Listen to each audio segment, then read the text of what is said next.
right. Hello and welcome to Plugging Along, a stream dedicated to LOTRO plugins. Last time on Plugging Along, we were still working on TitanBar currencies, on improving that system. Today, though, we're going to switch over. It's Farmers Faire now, and we're going to start by reviewing our working directory for Festival Buddy 2 for any changes that have happened in the last intervening time, and then take advantage of Farmers Faire being here to update the barter window and check for any quests we want to add to the helper window. So as always, feel free to jump into chat with your thoughts and questions. I see we have Skagosi in chat. Hello. And hello to anyone who's still here after Little Redhead's stream. Also, of course, covering the Farmers Faire. She was covering it much more from how do you do, and I'll be covering it much more from how do you programmatically do. So, let's go ahead and get our UI up here. Whenever you're trying to get a nice scenic view of the landscape, F12 is your friend for hiding that heads-up display, and most plugins try to respect that, although there are some limitations to what plugins can do there. So we can see if I had Festival Buddy 2 up and going here, we have both the window and the icon. If I press F12, they both understand that they need to hide. I press F12, it brings it back. Same thing for the TitanBar, which we were working on, and I'll have that available, but I probably won't be working on it today. And here, I press F12, it goes away. I press F12, it comes back. Cool, but F12 is great. If you're trying to do screenshots, you may find a couple of other options useful. I just search for quest in UI settings. You might want to turn off the overhead quest icons. So there's a ring here. We can make those disappear for some nicer screenshots. And also the overhead non-quest icons, vendor, trainer, etc. You can see the symbols over the festival announcer and rewards vendor, the festival rewards here, maybe some other ones. We toggle that, those go away as well. So one of my standing things when I'm doing screenshots is to get rid of those, get rid of names. Let's see, overhead names, no. There's a key mapping for it. For me, it is Shift F12. I can't remember if that's a default one, but since I use it so often with turning off the HUD, it made sense to make it adjacent to that. So for me, Shift F12 gets rid of those names, F12 gets rid of the HUD. We got rid of the quest icons and the non-quest icons overhead. And then the last thing you might want to get rid of, depending on what you're trying to do, is say as chat bubbles. Say. That's chat. Nope. Bubble. Under UI settings, chat bubbles. We could untick that, and these would stop showing up above the heads of the hobbits. Okay, but now I kind of want to undo that, so we're going to go ahead and put all that back. Okay, I was just reminded that sometimes you'll see screenshots and you're like, did they intentionally have that in-game element in there, or did they just not realize that that was something that you could turn off, and maybe they didn't realize that was a compositional possibility. Okay, so Festival Buddy. Festival Buddy is a buddy for festivals, as it sounds. And so for each festival, it has knowledge that of some of the festival tokens associated with that festival, and also has a list of quests that it wants to help you with. So for instance, for a market list, it'll just give me that heads up of what things I'm gathering for it. So what I want to start with, though, is the barter list and get a sense of what do we see, and also maybe take advantage of some of the categorization that we now have available to us that wasn't available in the original Festival Buddy. Maybe break up general into a few more distinct tabs.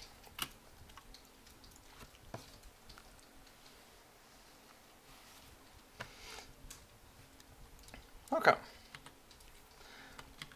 So, if we're going to start with the barter window, what we want to do is find ourselves a barter person. And we can see what we kind of would like to do is divide up what's available in the window and give it the same divisions over on our Excuse me, barter window. I'm just trying to figure out where these things are. And also I have to remember that there's a couple of different versions of the vendors, I think, if memory serves correctly. Let's go to housing here. And it's also quite possible that there are things that are missing. Okay, here we go. Glowing bonfire is the first thing over there. Do we see that? We do not. But you can get a golden egg. Hey, for anyone who's looking for a golden egg, you can just purchase one. It's a beautiful hand-decorated golden egg on an elegant stand. It doesn't count. I'm being told it doesn't count for the deed, so your mileage may vary. But it says golden egg. You're supposed to acquire one of those. I've tried. Okay, so one of the things I want to do, what on earth? Well, one of the things I want to do is remember that clicking on those horses or ponies will teleport me. And that was something. Okay, there's our glowing bonfire. So what we want to do is we want to go ahead and use our headings to call out who is selling them and then the categories within those. And this is a place where we have made progress on this in other festivals. And I want to go over to the Yule Festival here. So we can see new rewards, consumables, cosmetic clothing, gift boxes, all of these things. And what was the other one that we had recently? Was it Midsummer? Yeah, we can see that same stuff that we were doing there. So, the one thing I don't remember, maybe Little Redhead's listening and will cue me in, or anyone else in chat, is if there's a separate rewards vendor, festival rewards vendor, up on the hill at the party tree, or if everything that you can purchase can be purchased between these two. And if no one else chimes in, we'll do our own little investigation here.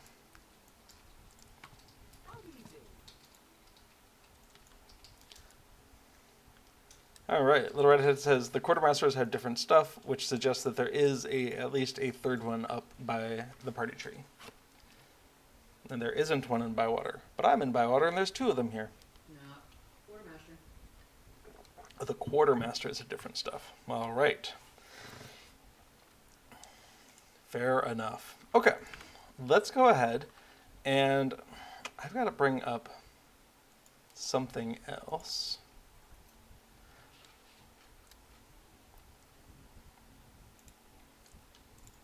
All right, I'm going to, in the background, bring up a tool that I have written to help find things here, but it's taking a while to load, so we'll just not worry about that for right now.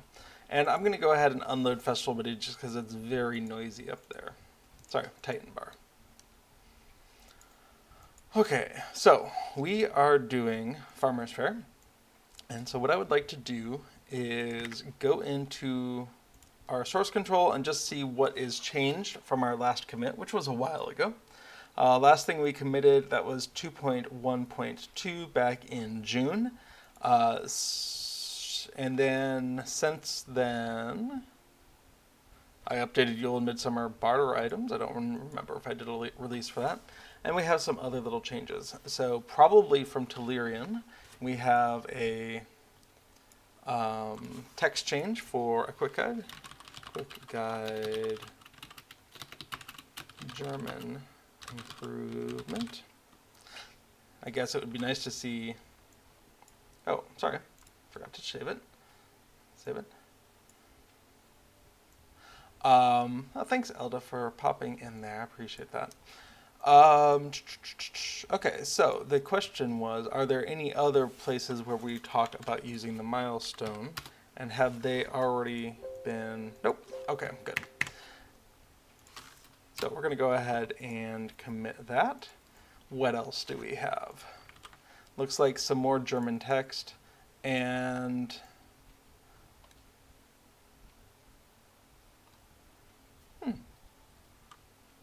Interesting. I mean, it's probably correct, but I am curious why it was necessary. I'm just going to do a little look to make sure I'm convinced that that's a good thing. So we're going to go to the German quest text file that I have. Quest comes after P is Q. There we go.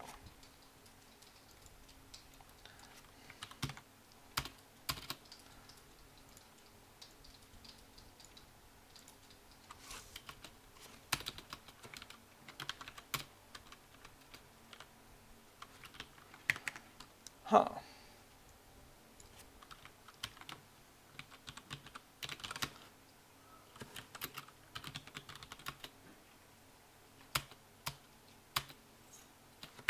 Okay, so what am I missing?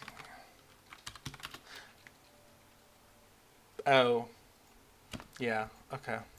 I think I understand.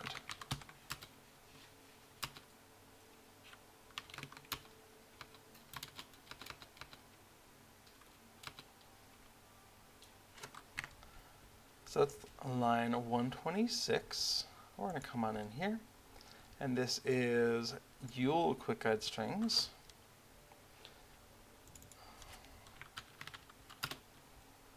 That's bringing cheers to the snow beasts. Okay.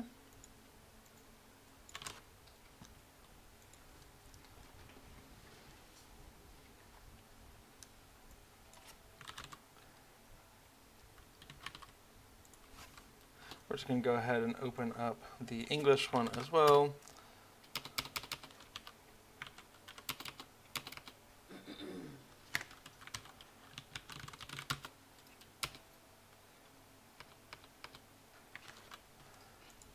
Interesting. Okay. I am just misremembering how those work. Okay. So, we have a German correction. Happy to have it.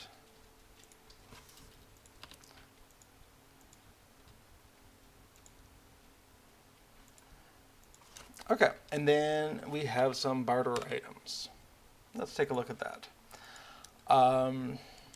Okay, these were almost certainly also provided by Delirian. Thank you for that. We're going to not include the context, and we can see we got the German versions of those dividers. Cool. So, that's the barter items, German improvement. Okay.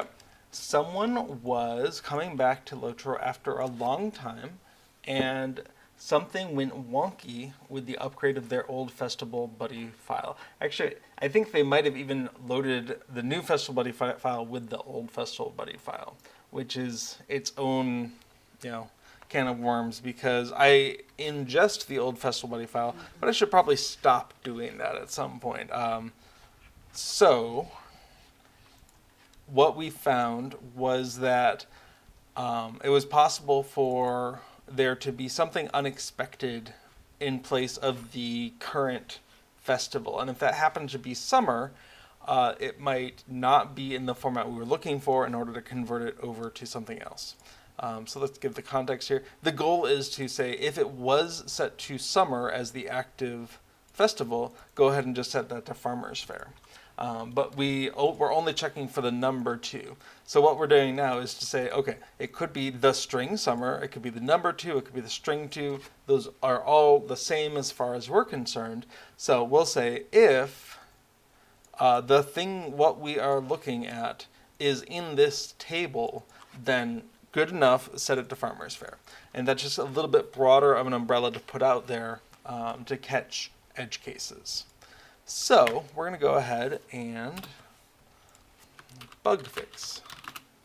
And since this is a bug fix, let's go ahead and put it into the README as well. So this is going to be version 2.1.3, changes, festivals, incorporated numerous German translations from Mandraval, who's also Tellurian, but it's Mandraval in here, so for consistency. So we also have a bug fix. Fixed an issue that where an old festival buddy save file had summer selected,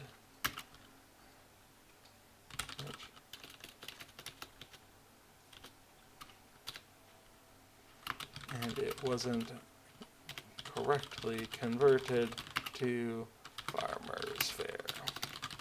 Okay. So that's the change that we're specifically looking for in the README file right here. All right, so we're going to commit that. Options window. Yeah, we're going to circle back around to that. Strings. I think this is all Hobnanigans stuff. Yep. And Hobnanigans window, I think. Okay, so a problem we were having with Hobnanigans, Festival Buddy has a Hobnanigans scoreboard, essentially, where it will track which team you're playing with on which field and what the current score is. Because that was something that kind of inspired me to do this addition to Festival Buddy, was that the game will tell you how many points your team is up against the other one, up to a limit, and after that you're just really far ahead. But it doesn't ever tell you what the actual score is, just what the difference is, roughly. And if you are really far ahead, it especially doesn't tell you. It just, oh, ahead by many points. So this was born, and this will track the actual score in the game. And so what we discovered recently was that the Field 1 quest doesn't include, and I say discovered, what I realized after I had written code that assumed otherwise, is that the Field 1 quest doesn't include the field number in the name. It's just a game of Hobnanigans, instead of like a game of Hobnanigans Field 2, Field 3, Field 4, whatever the actual one is, I don't remember.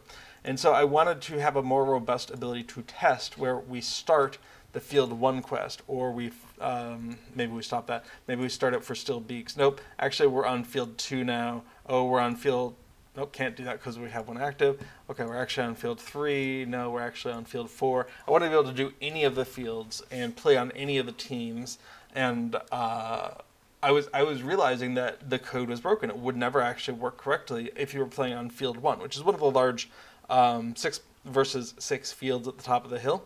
And so it's less likely to be played than some of the smaller ones, perhaps, but I did want it to be working.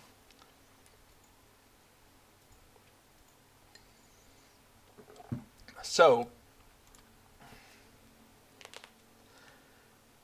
all of these changes that we're seeing in the code are related to that. Instead of trying to parse out what field we are on using a pattern, looking for field 1 through 4, or Feld for the German, we instead just need to say, hey, if we see a new quest, a game of Hobnanigans Flying Feathers, that is Team Flying Feathers, and that is Field 1. So we just call that out in a tuple. And we do the same thing for each of the languages, and we do it for each of the fields. So if you get any of these things, if you look them up in this table, Hobnanigans Quest Begins, instead of there being a pattern matching value in there that you then have to match against quest text every time that comes in, we just say, if your quest text exists in here, you're good to go. We know what team you are and what field you are. We just do a straight up lookup. And then same thing for the quest end text, instead of what we can see down here, which was looking for a specific field number. We just record them all. Failed, Game of Hobnanigans, Flying Feathers, Field 2, Field 3, Field 4, Still Beaks, and the German and French translations as well. And then the things that we actually were using pattern matching for that didn't need to change yet were field referee saying something, because even the Field 1 referee says, it says Field 1 referee says. It doesn't just say referee says. So consistently inconsistent as far as how they refer to these things. So the rest of them were fine. It was just the game start and game end where we had inconsistently named stuff. And we still could have done it with a pattern if we really tried, but I wanted it to work, and I didn't want to have to worry about weirdness between languages and weirdness between fields. So that's what's up with that. That's the strings. The options window now has some loops to make this a little bit easier to construct. Hey, little one. You want to come be on camera? No? Okay. You'll let me grab your tail. All right. You want to come over? I'll pick you up. I know you don't like that, so it's not very much a good offer. So we have lots of new code that is setting stuff up and delete a lot of old code that was replaced by loops. All right, Hobnanigans window. The window itself, we now have a different way to, when we're setting the Hobnanigans team, we're using that internal code instead of passing in a string that we extracted from chat. And stuff like that. So instead of here doing a string.match using a pattern to extract a team and field number, we just get the entry that corresponds to this text from chat. And if we found one, then we continue. And the only thing we do is, we know field number was returned as number, we go ahead and convert it to a string when we're passing it to a function that is expecting a string. And same thing down here. We get an entry that we know is a tuple, and just its existence is actually enough to continue. So the fact that we know what field it is and we know what team it is doesn't actually matter too much in that case. Okay. All right, I have a note from Tillarian and a note from Little Red. Had actually found a bug that I wasn't sure if I had done something about it. Okay, so we're going to go ahead and in our README, Hobnanigans, updated, fixed an issue where games on field 1, check my 6. Now just field 1 could not be played. No, would not be recognized by festivality.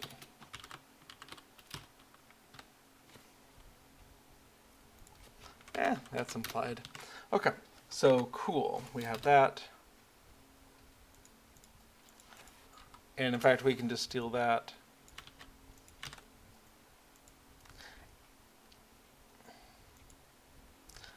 Somewhere in here, I'm afraid our debug capability just got committed. It was in the options window. Whoopsie.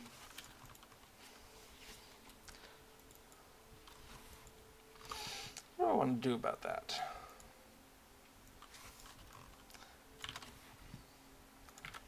Well, now's a good chance to show how we would roll this back. Because I haven't pushed this out to any other Git repositories, it exists only on my machine.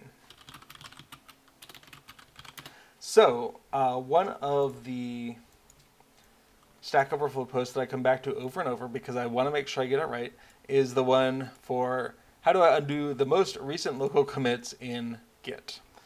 And this is something I come back to over and over. It's super useful, and this works as long as you have not pushed out your changes to any other repositories. If you've done that, this is not the right approach to take.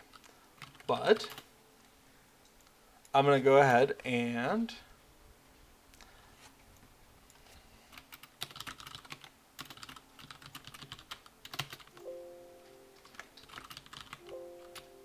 let's see.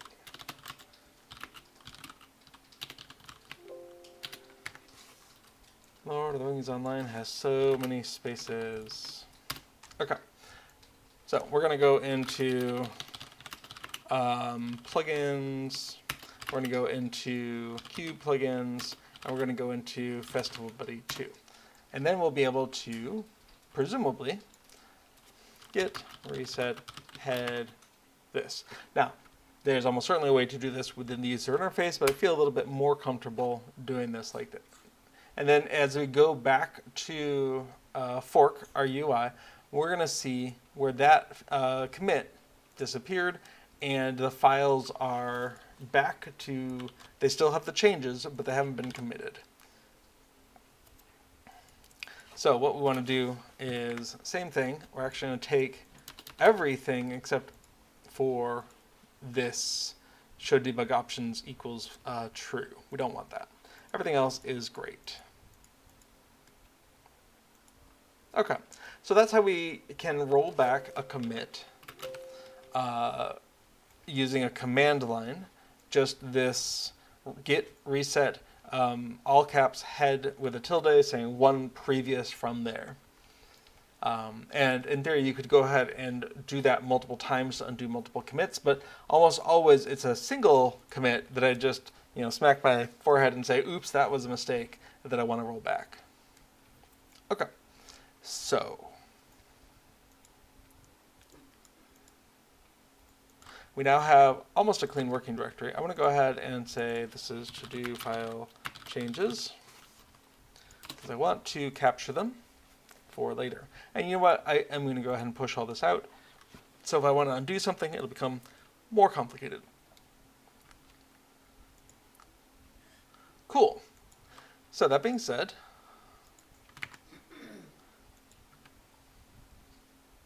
Visual Studio still hadn't launched. Let's see if I can get it to launch again.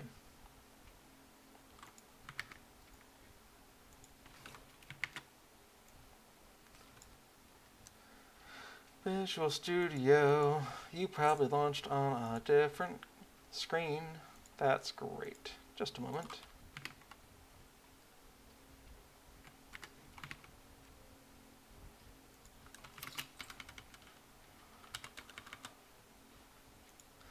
Yeah, okay.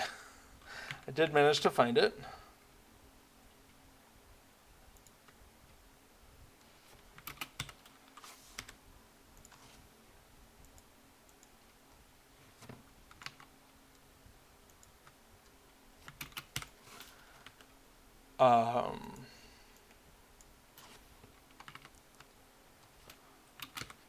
Unfortunately,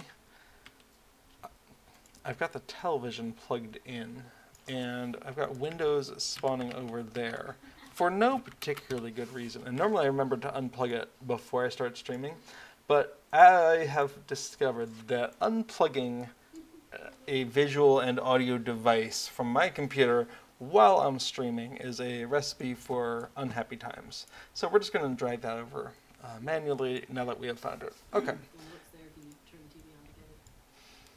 So what I am looking for is a utility that I have called LOTRO label lookup. And we're going to go ahead and check this out.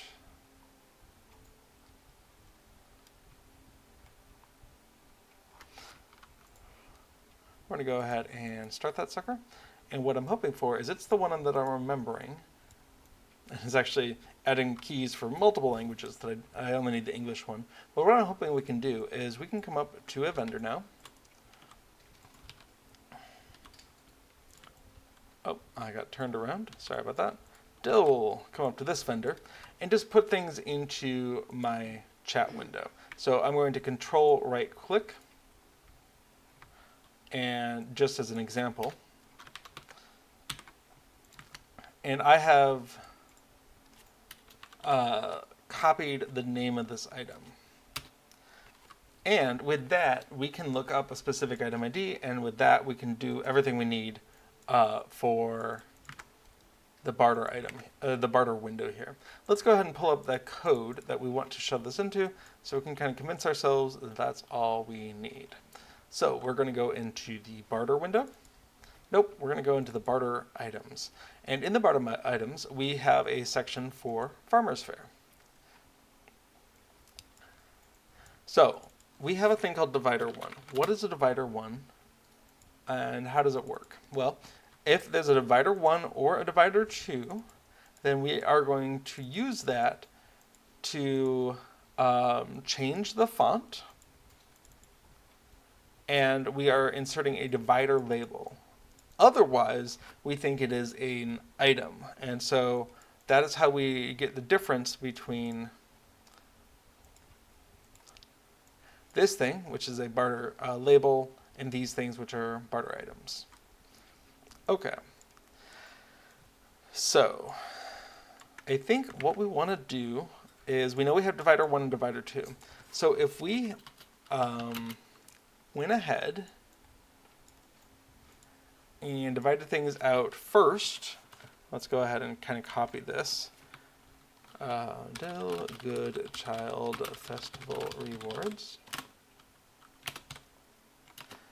And in fact, might just do that. And then, yes.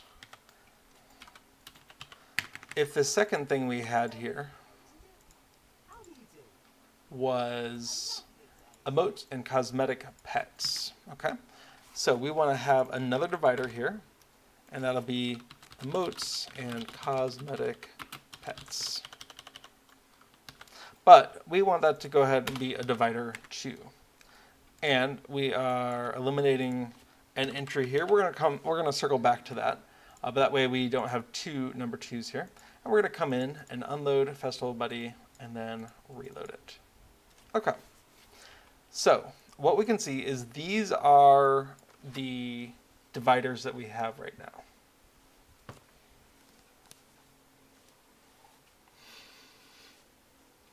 Okay, Lupex in chat has a question. Some kind words, and then sorry to interrupt. I've been thinking about a possible plugin which would change the in-game maps to versions that I drew. I've been looking through the LOTRO interface forums trying to find information about how I would do that, but I haven't found anything about the location/ID of the map image files. Do you have any idea how I could find that out? So my answer kind of breaks into two directions depending on what you are meaning to do. Plugins, as in general, do not have the ability to modify what happens when you press the M key. But there are plugins that act as a replacement for the M key, like MoreMap. So let's go ahead and pull up our plugin compendium. And I'm just going to add a new plugin, more as in the Etten Moors, not more as in M-O-R-E. We're going to go ahead and add this in. This was made by Garen, who has made some really cool things.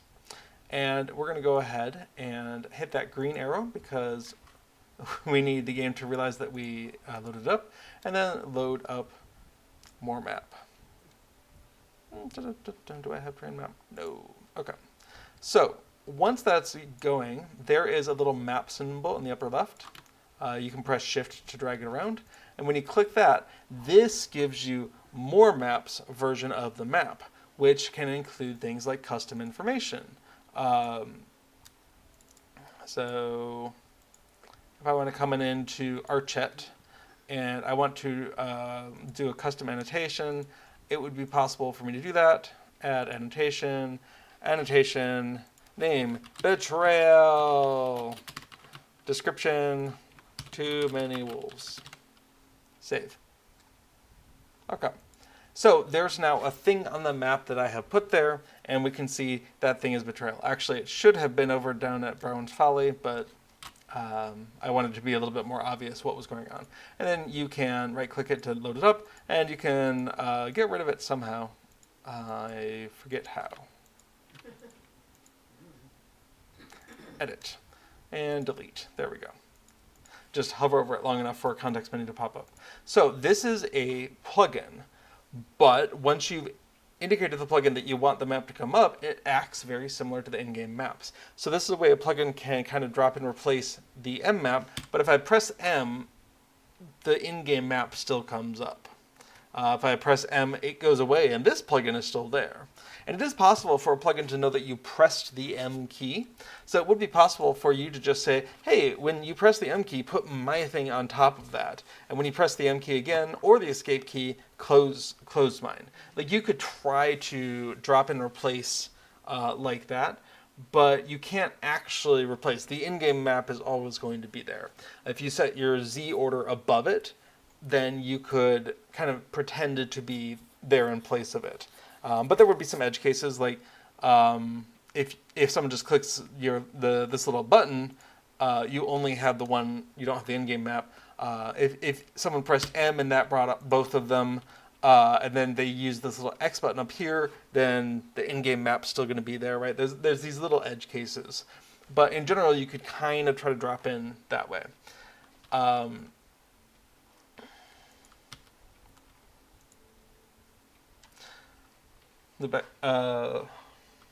Arthur is unsure the plugin can overlay the in-game map image even when setting Z order.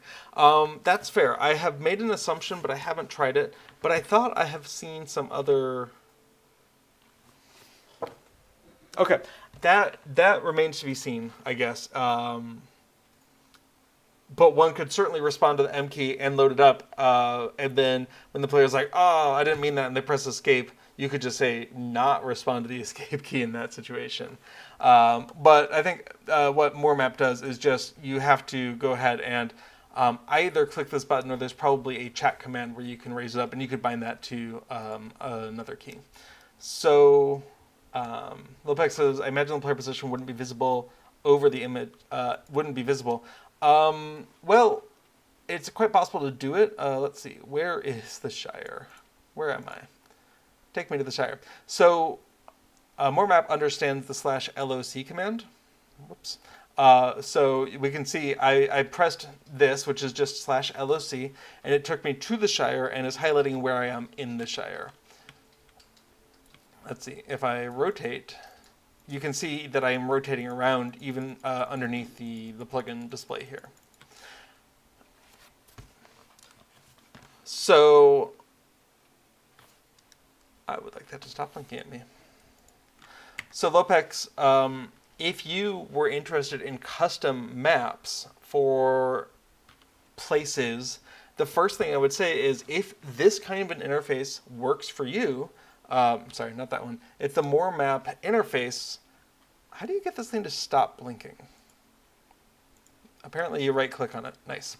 If this interface works and you just would like custom art, that sounds amazing. And B, you can replace the map files within MoreMap to be whatever you want. The constraint you're going to want to do if you want things like the /LOC highlighting where you are on the map, if you want that to work, then you need to make sure the bounds of the map match. That is to say, the coordinates when you're hovering over the top, the bottom, the left, and the right need to be identical to the in-game maps in order for that to work. So hopefully that's not a problem. You can just add extra white space around your map, just like the in-game maps have done. Like, we're not using all of this space, but the coordinate system kind of depends on your upper left and lower right corners corresponding to very specific coordinates. And if you can do that, then you can just drop in your maps into, you could either drop it into the MoreMap folder system, or you could just make a new folder that has these. Let's take a look at that, actually. It's been a while since I've been in there. I'm not sure I remember. So this is under Garen's stuff, and under MoreMap, we have a maps folder. It is quite possible that it is using in-game images for some of these.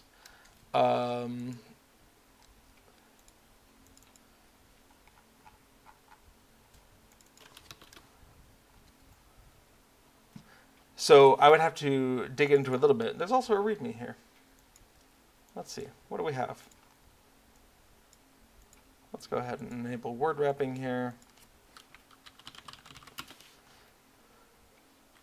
Oh, that's custom annotations. I want to make custom maps.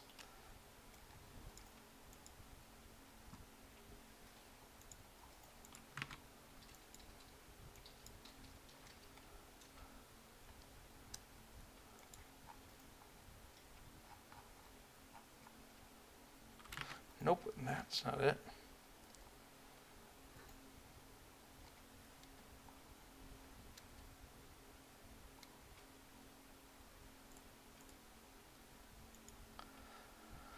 Okay, we have the Shire. So if we do a quick search here, add this folder, Grand Stuff More map, and we're looking for the Shire. I'm curious if we'll see that. The Shire. Did not.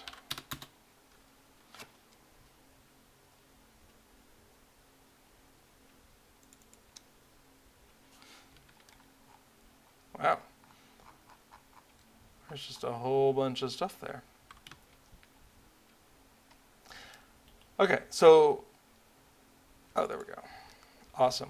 We can see terrain map info and how it is using internal image IDs and the width and height of those images, image files or image data in this sense. For all of these. And we can see how you could replace that with an actual path to a map file, in this case, JPEG. There's a limited number of formats that you can import. Obviously, JPEG works TGA and possibly PNG. I'd have to try it out or refer to other people. Like Arthur might know off the top of their head. So this is how you would move from using an in-game ID to your own. So presumably if you wanted to just pop it into more map, you could do that. You could kind of clone more map and be like even more map or whatever, Lopex map. And then you would replace one of these in-game images with the map that you drew. Bearing in mind that the game is, the plugin is generally expecting these landscape maps to be 1024 by 768. I'm playing on a wider resolution, 1920 by 1080, so the game is actually stretching this out. The in-game map is a little bit squished, and whenever I play with that resolution, they start looking really weird because I'm so used to the stretched version of it. You can use alternate resolutions, but most of the in-game maps are going to be that size. And then we can see it's also giving us the coordinates.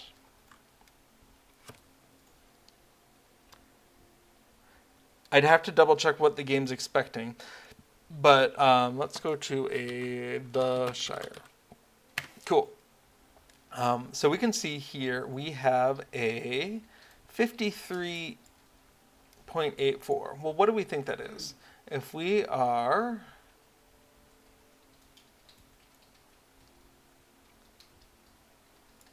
Is that a middle?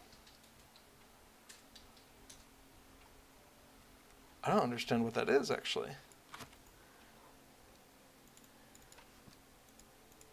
I would need to see how this is being referenced to be sure about that. But this definitely looks like a coordinate system. 53 minus 53, that's very strange. Oh,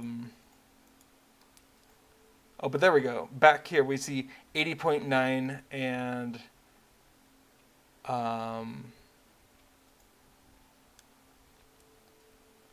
37.4. Well, underneath my bar here, 38. Okay, so we're definitely seeing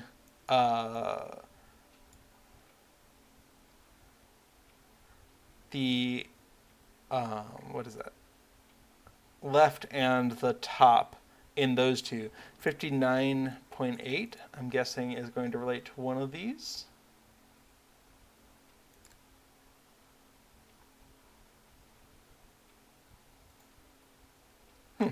Yeah, the code would definitely... code would definitely relay that. So all that information is really just important if you were trying to change the extent of the map. Yeah, as you're saying in chat, presumably it would still work fine if you'd screenshotted and drew over the existing maps. Yeah, that's an excellent way to get those proportions the way you're expecting. So if you had a screenshot of it in 1024 by 768, and if your monitor is bigger than that, that's fine. You can change the game's resolution to be windowed mode, which will give you the right proportions. Do a screenshot in there, and then you can go back to whatever your native resolution is. And then trace over it for the outlines, and then add whatever details you want. That sounds like an amazing project. And yeah, as long as you're content to, to respect the in-game map boundaries as they are and not do anything else, that's all you need to do. You can do it as a drop-in replacement for this value here. Anything more complicated and we start having to care about what the rest of this is, and for that I would have to go read the code or documentation, if it exists, to kind of decode what parameters are what and how they would need to change. But, awesome. What a great question. What a great idea. If you get to a point where you feel like you have something to share, you could always post screenshots on the LOTRO forum, or even put together a bundle of alternate maps and toss it up on LOTROinterface.com. Now, the more technically dubious option is if you wanted it to integrate fully with the M map in the game, you would be talking about modifying the data files that come with the game. And that's a process that plugins can't help you with, is probably unsupported, and definitely runs the risk of updates overwriting what you've done, or not working because something is weird with the data file that they weren't expecting because they didn't do it. And so that's an extra layer of complexity that I wouldn't really recommend unless you get really far with sort of a more map replacement maps project and then are like, oh, I want to take it to the next level. But I would start with the plugin side of things, because that's that is as supported as you're going to get, and more maps works and people understand it. But Lopex, good luck. I hope it goes well. And in the meantime, we are going to get back to this. So one thing I was reminded of while we were talking is in plugins, in Cube Plugins Festival Buddy, there are some source files. And in here, we have a couple of spreadsheets. And this is probably not the best way to do Lua programming, but I am also not the best Lua programmer. When it comes to generating large tables, like these barter items, I tend to actually just jump into Excel, which can do string concatenations and which can be in charge of these numbers here, these numerical indices that are always increasing, and we can't have duplicates. And I find it much easier to automate that away. So we can come see what was the latest thing we were working on, Midsummer and Yule. So we're just going to go ahead and duplicate a Yule here and call it Farmers Faire. And we're going to come on in and take a look at this. Okay, how does this work? What we're going to do is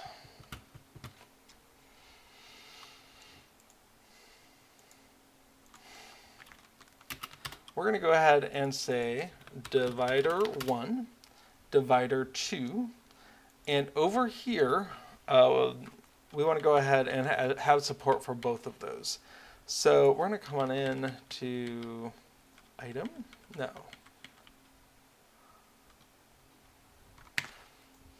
We're going to go ahead and make a new column called divider, and it's going to be in charge of putting this together. What on earth? You're not supposed to see that. Okay, so we want to concatenate all of that, so we're going to come on in here, and we're concatenating together what is necessary to make the Lua for a divider 1. But what we want to do is go ahead and say if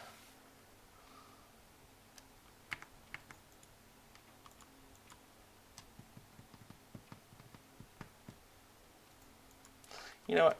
It might just be easier. That is weirding me out. Hang on. Might just call that divider 2. And we'll go ahead and do a similar one for divider 1. Divider 1.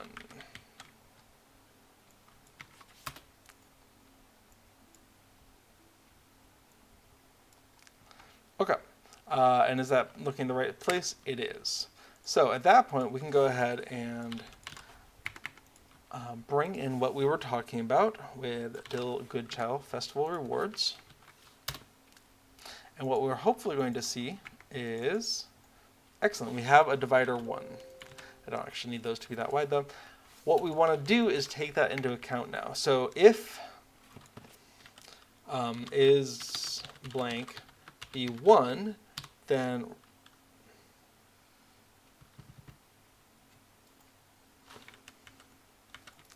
if not is blank B1, then we want to go ahead and use, oh,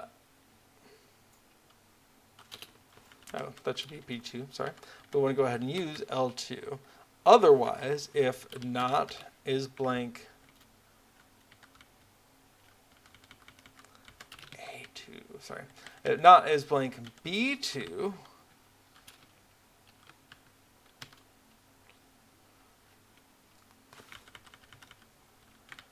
if not is blank B2, then we'll go ahead and do M2, and otherwise we will do a concatenation of stuff and things. And we're going to go ahead and delete.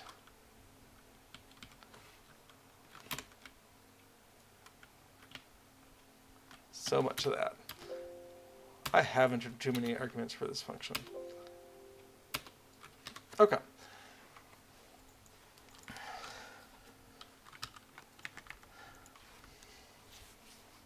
So, what did we just do?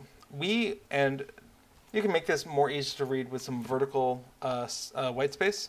So for instance, we can go ahead and say, if not that, then this. We can say, otherwise, if not that, then this. 1, 2, 3, 4. Okay, so what does this say? This says if there's an A2, so if there's a divider 1, then use divider 1.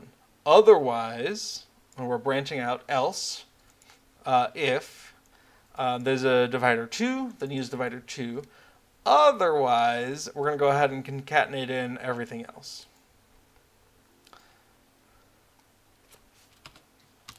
So let's go ahead and drag all of these down. I wonder if we can just double click that and get what we want.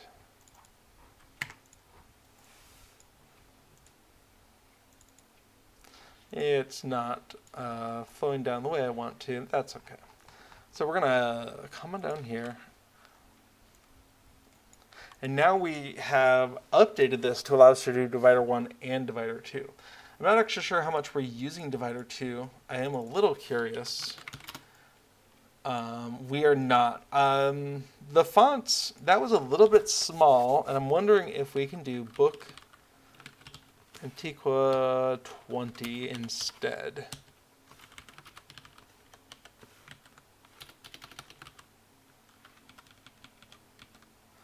$22 or $24 or $19. I can see why we would do $19.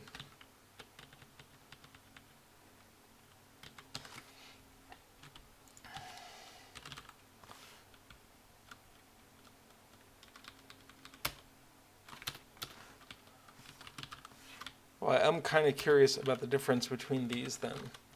So we're going to pop in a different font just out of curiosity. All right, do we have... We do not. Okay, we're going to go ahead and unload. We're going to go ahead and reload. Yeesh. Actually, I do kind of like that, but that's a big change.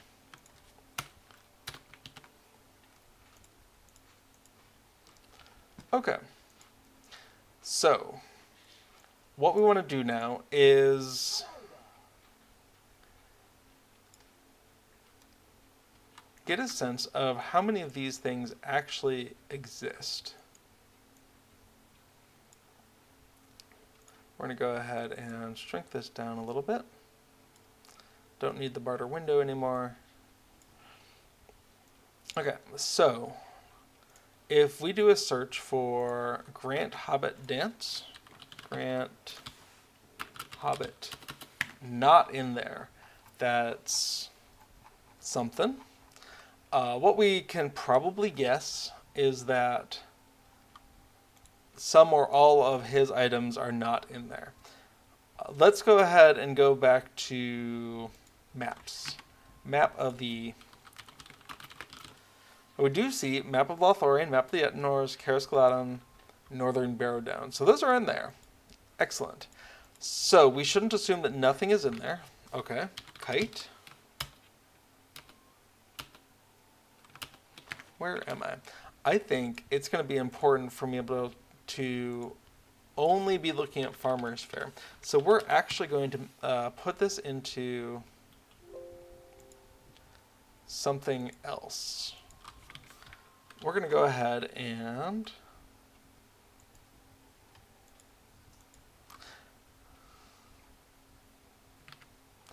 tell you what, let's put this into a Sublime text buffer, because I want to be able to find these things, but I don't actually care about it going into here. So we're going to delete things, basically everything.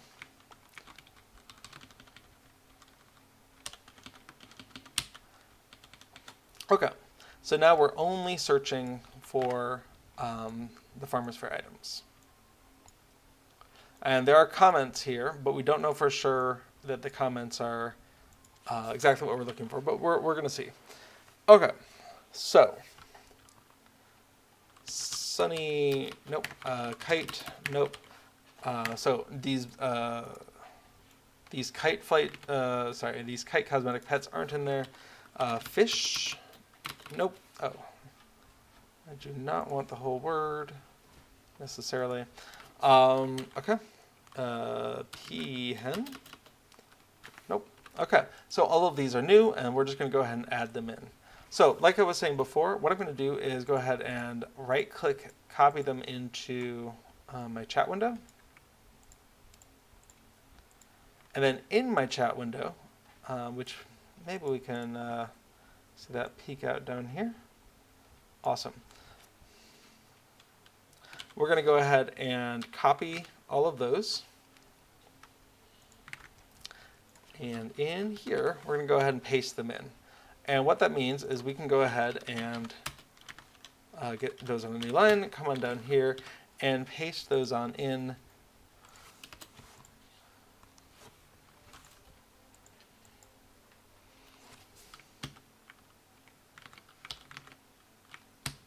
There we go.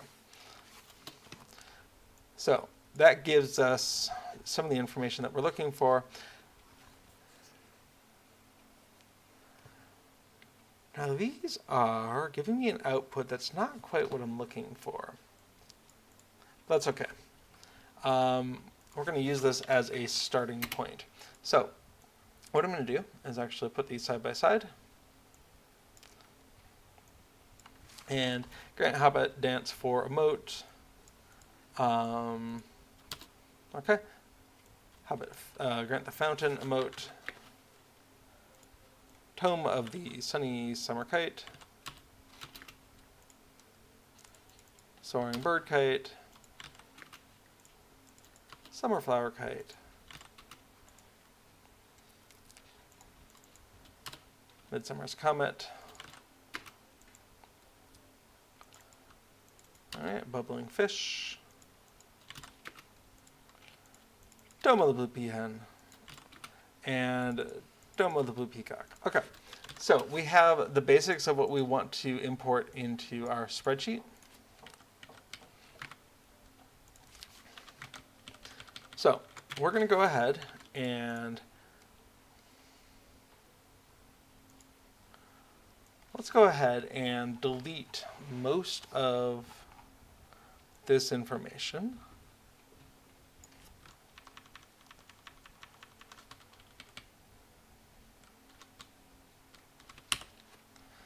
We're going to go ahead and paste that on in here and use that as a starting point for our Farmers Faire stuff.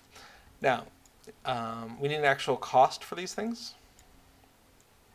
And what we have here is a currency for the festival. So let's come on in and figure out what that is.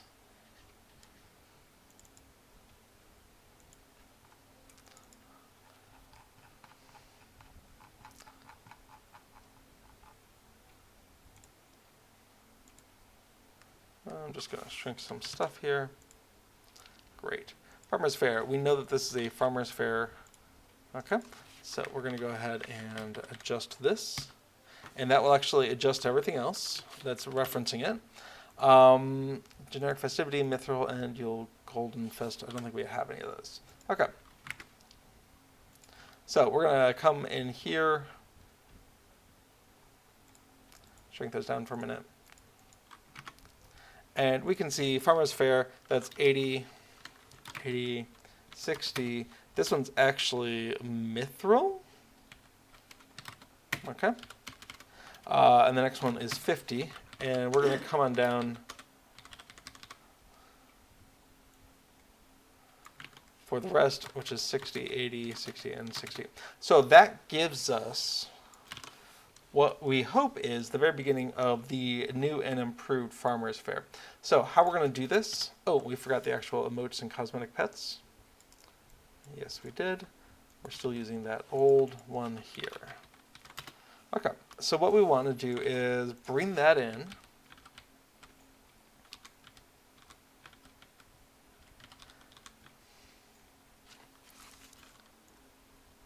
I kind of like that being here, though. Okay, that one didn't change. And the rest of them are here. So we have this saved off, and we have source control. So we are able to recover this if we need to. But I'm going to go ahead and delete what was there. So it's a little bit easier to tell what progress we've made. Did I save? I should make sure I did. All is saved. Great. Coming back in, we now have the festival rewards, and we can see that these should line up one-to-one with what's over here. We have Dill, Good Child Festival rewards. Excellent. Emotes and cosmetic pets. And we can see 80, 80, 60, 30 mithril, 50, 60, 80, 60, 60. There we go. And ideally, these all are the correct things. Cool. Okay, so we're going to move on to cosmetic rewards 1 year old. Now, we can expect that these things will change a little bit over time. But what I'm hoping is that, in general, stuff that's in a category doesn't shift around too much. And this feature allows us to list the same thing in multiple categories if we so desire. And I do desire. I basically want us to mimic what are you going to see if you're under Cosmetic Rewards Special. And if you're looking at that and you see long sleeve summer dress, it doesn't matter if it's somewhere else because this is what you're looking at. And this is the reference point for over here. So what we want to do is come on into our saving off of the old stuff. In fact, I'm going to go ahead and get rid of that there. And what we want here is light wasps. You got to spell it right.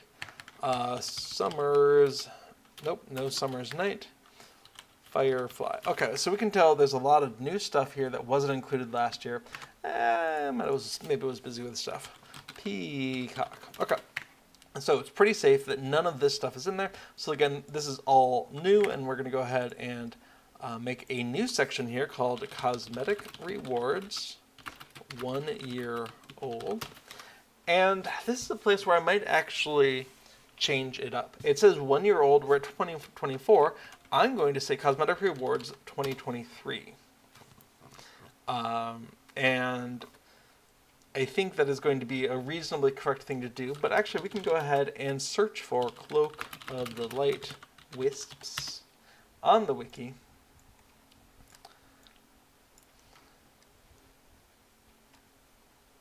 Fascinating. Well, that was a wrong thing to say, because it has been in there since in the Summer Festival since 2019 and during the Farmers Faire from 2020 onward. Why is this called Cosmetic Rewards 1 year old? I don't know. I'm going to guess it was 1 year old at the time that this category was introduced. Okay, well, I cannot make that shortcut then. This will be called 1 year old and may never change. So what we want to do is come back into our chat here, and we're going to go ahead and control right, and get one of each of these into chat as long as there's room enough, because there will be length issues. Go to the beginning, copy. Sorry, go to the beginning, select to the end, copy, and we're going to come back into here. Very good. So we now have the exact names that we're looking for in our IDs. And you know what? I did not think about this, but I haven't actually updated something. Let me go ahead and do that. There might be new stuff in this, and we want to have the latest data.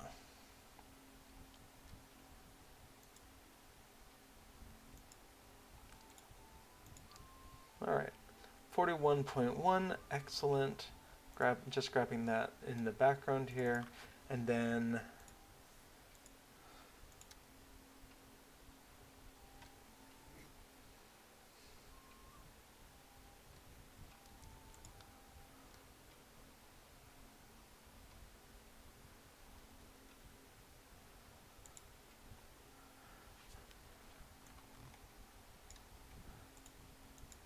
and 41.1, awesome. Just gonna run a little utility here, see how that works.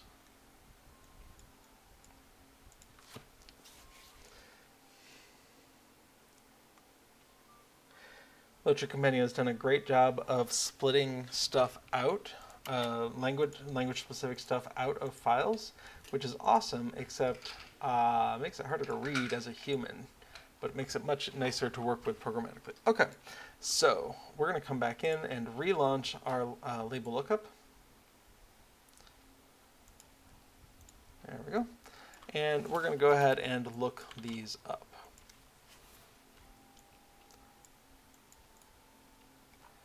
Very good. Now, if I were feeling adventuresome, I might go ahead and select everything here. Okay, maybe not that many new lines.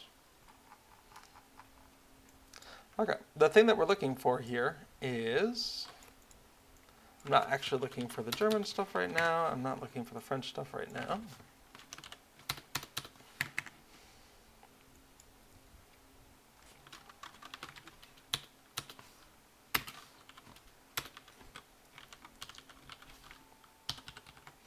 All right, there we go. So that's a way to use multi-selection to speed this process up a little bit. So from here, we want to go ahead and import that into Excel. We're going to go ahead and again multi-select the names of these things, and then multi-select the IDs, and we'll be good to go. The duplicate thing, I think I deleted that, and I don't think that I care. Okay, we're going to come on in here and check these costs. I'm seeing a lot of 45s.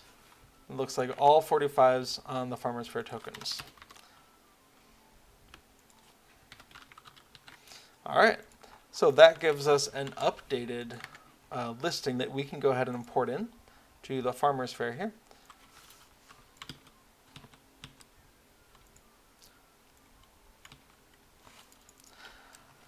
I do kind of wonder if I want to keep those or not. Probably not. I think it's too much trouble to maintain those. Okay, so we now have two sections here. We're going to go ahead and unload and reload and check that out. We have emotes and cosmetic pets. And I've mentioned this before, but I'd like to turn this into collapsible tree views, but we're not there yet. Cosmetic rewards, 1 year old. That's what it says. Okay, that's looking pretty consistent here.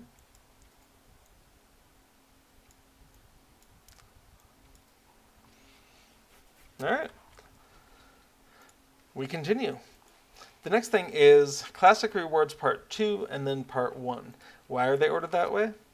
Uncertain. Do we care? Kind of easier to just go with the flow on that one. So we're going to come type that in. That is cosmetic rewards, classic rewards, part 2. Part 2. Okay, so that is our divider 2, and within this, we can start maybe guessing that some of this is already in the system. So if we go ahead and search for wed math, we've got a few of them. We can see the robe, the cloak, the hooded cloak. We can see robe of the midsummer, cloak of the midsummer, awesome. Hooded cloak of the midsummer, summer days dress, summer days tunic, cloak, hooded cloak. All right, got a hat on there, and hat. And that is all of that. So we're going to go ahead and bring this in here and convince ourselves. We started the robe of the web math. Awesome.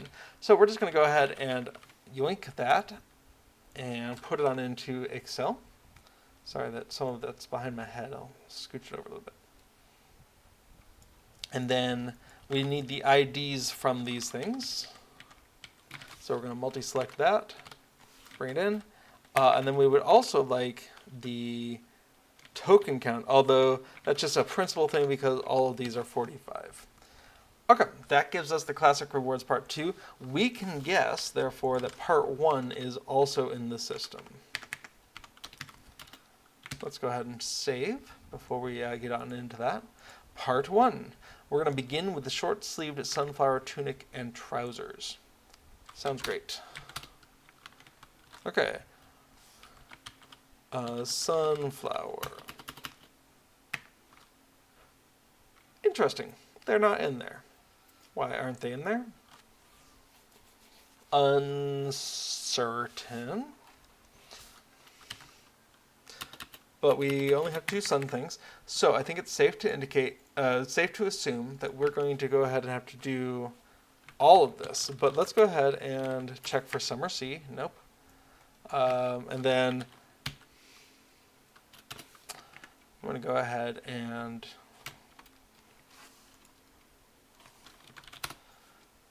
clear that so I can get this text in here. Okay. None of those items are in there, which I'm actually surprised at, given how similar the categorization is. That's okay. We're going to do the same thing. We're going to start right-clicking these and putting them into chat. And you know, eventually I started getting worried that I'm not going to have enough space. So we're going to go ahead and do that. And then start again. So control right-click to get links to the items into chat. And then from there, we can go ahead and cut them out and paste them in here.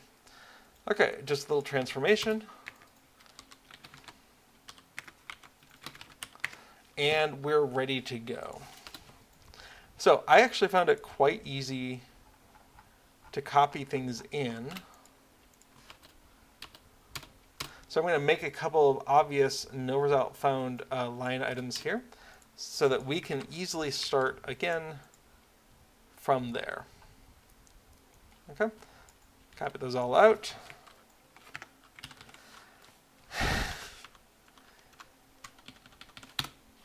And we're going to do exactly what we did before, which is delete the German stuff, delete the key prefix, get the English stuff in here without the quote, and then extract it out into its own buffer. And then we have what we need for this section, which is all of those numbers and all of those names. Only thing we don't have from that is the price. So we're going to go ahead and come double check. And these are all consistently 45 tokens. Excellent. We're going to go ahead and bring that down. And I'm just doing a fill down command. I don't know where it is in the menus right now. Formulas. I don't know. I've known it's Control D for the longest time, but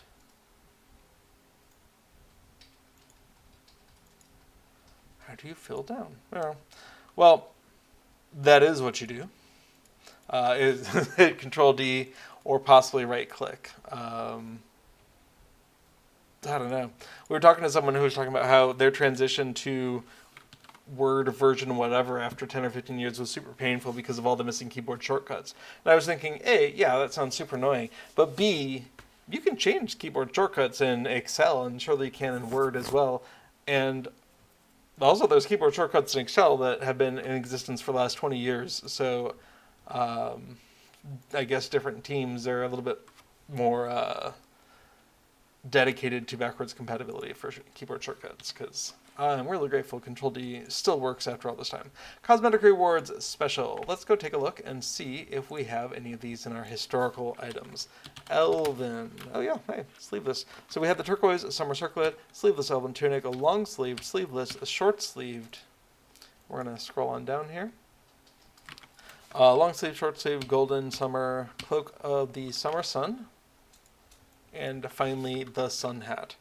So we're going to go ahead and pull those out, and those are going to have everything we need here.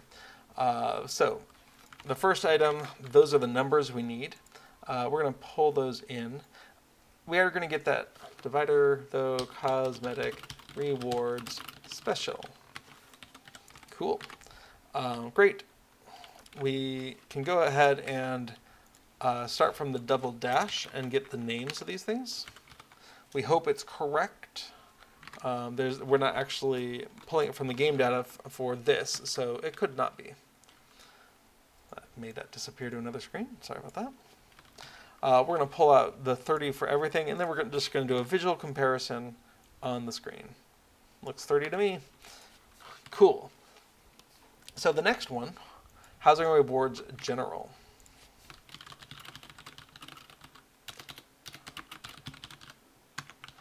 Okay, so we're going to go back here and look for glowing bonfire. Awesome. That's the next thing. Smoky, modest, feast day, white wicker chair.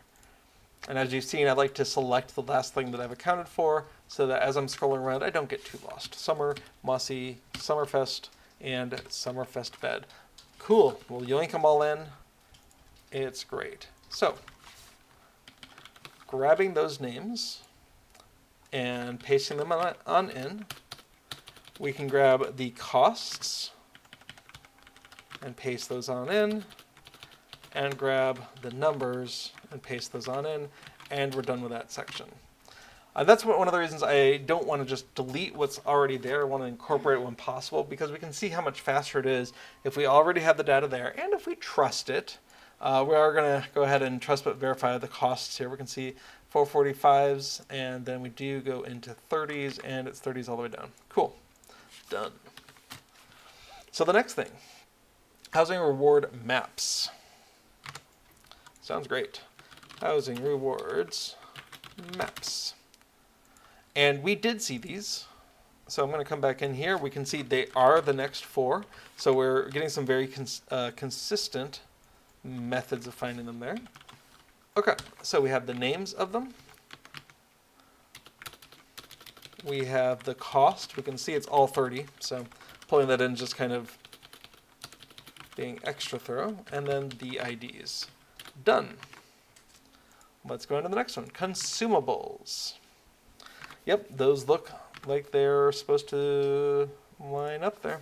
Consumables. We're going to go ahead and start selecting Monster Faire, Foul Blast, Fire Breathing Potion, Essence of Toad. And we can see there is a little bit of difference here. It's not Monster Faire, it's piles of Monster Faire.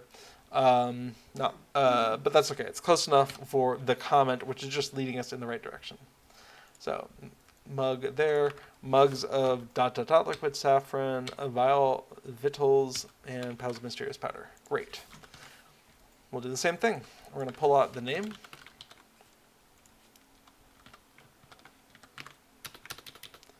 The cost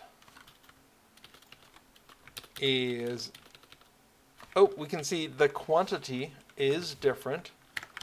We want to make sure count is taken into account here. We want to get the costs of them in generic token, no, Farmers Faire tokens, and then the ID. Okay, and we do want to just do a quick little double check. Do we see that cost coming in? We do. Number 3 is that first one there. Weird that it's the first one, but sure. Okay.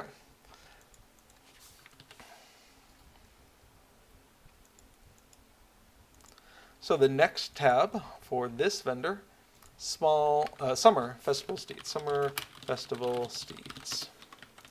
Awesome. Well, if it's summer, then maybe. Steed of summer. Nope, summer's night, no.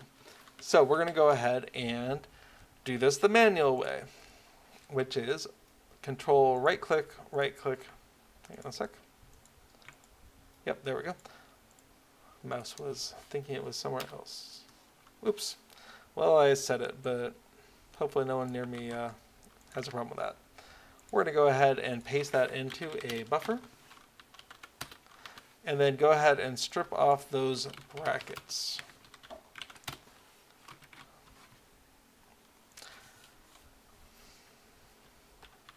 Cool.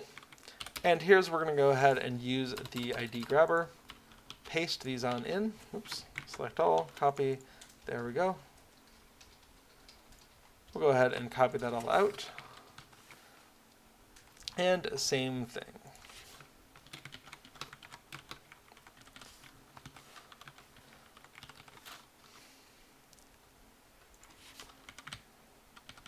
So we've got the numbers. Did we actually get the name of that? Summer Festival Steeds? We did. We're going to go ahead and get the names here. Did I paste it twice? I think I pasted it 3 times.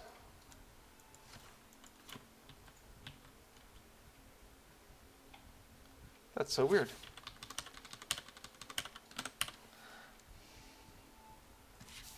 No.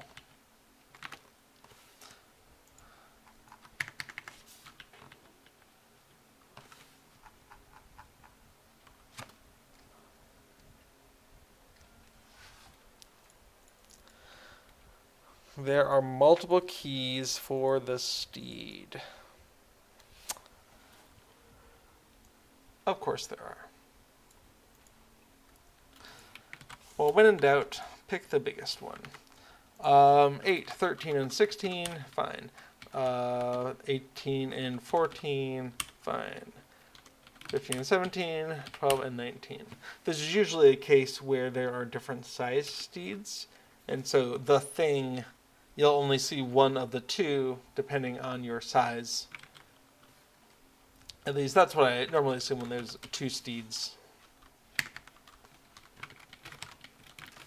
Okay, but we have our numbers that are probably correct. They will at least show a thing. And we can see that each of those costs 80. Okay, just to confirm that we are going to see what we want to see there, we're going to go ahead and import this into the Farmers Faire section of the barter items. And from there, we'll go ahead and unload and reload and possibly get an error message. Yeah.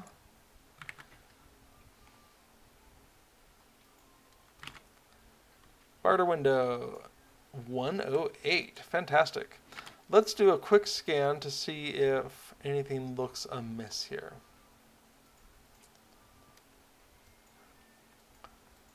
Nothing too weird.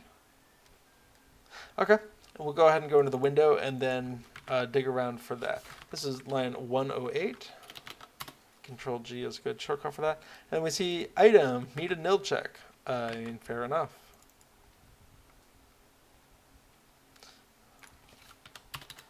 If item equals nil, then we're going to go ahead and turbine.shell.writeLine couldn't resolve item number And we'll go ahead and dump in V1.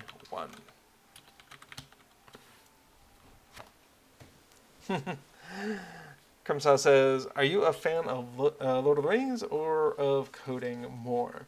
Well, I am a fan of the game Lord of the Rings Online. And I was playing Lord of the Rings Online for a while before I was like, ooh, I wonder if I can make these plugins better.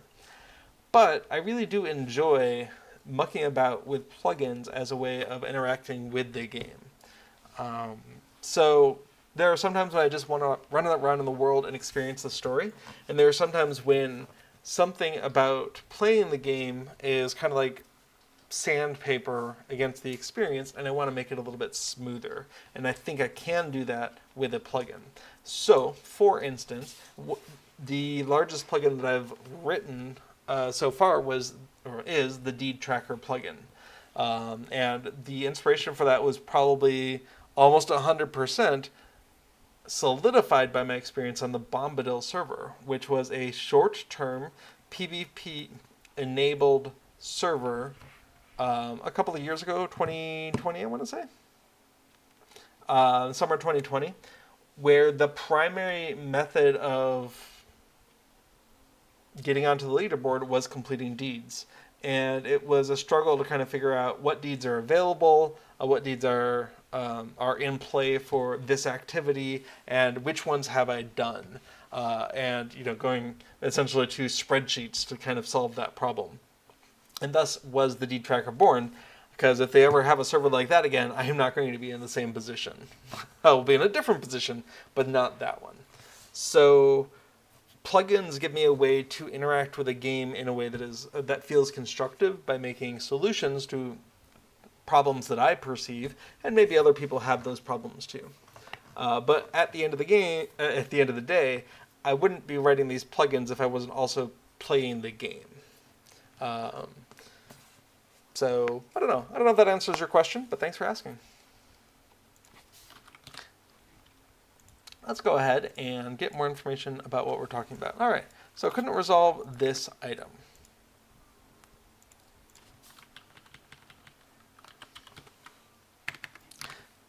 Sorry, I was trying to copy this and I pressed the wrong key. All right, so couldn't resolve that one. Fair enough. Let's try the next biggest, 713.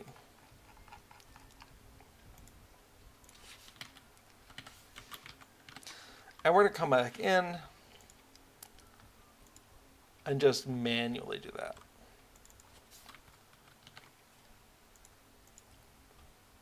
Okay. Couldn't resolve 713. Fantastic. Let's try 708. Weird. Let's come on into the window here. We can see Steed of Summer's Nights, lamp, comparison, saddle.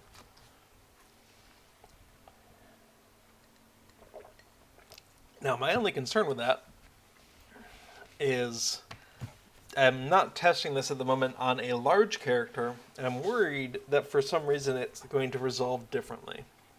So that'll be a note to do.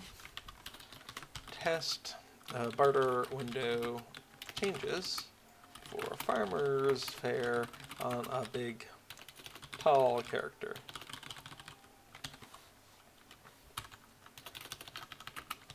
Cool. So we have that in mind, but the rest of it is able to load, and so therefore we have the 708, we have 708, so we're good to go. Let's go on to the next one.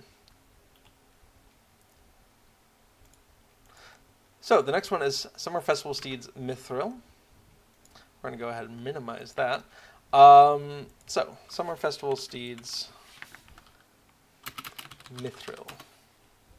And here we can see possibly this Summer Days Steed, yeah.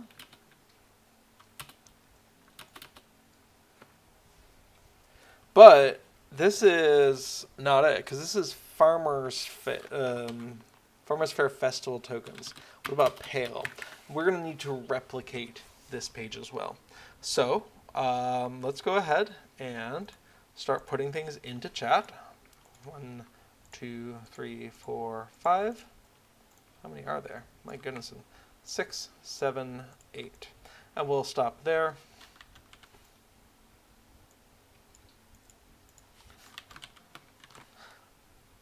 I've gone ahead and cut those and am putting them here. All right, so starting with this one, 1, 2, 3, 4, 5, 6, 7. My goodness. So we're going to come back in, cut those, and then finally, 1, 2, 3, 4. See the perfect picnic. 5. Okay, so that should give us all of those. And again, we're going to pre-process these by finding all of those brackets, deleting that, deleting that. Okay, so we can go ahead and run these through the Finder. Again, I'm going to go ahead and just space this out a little bit.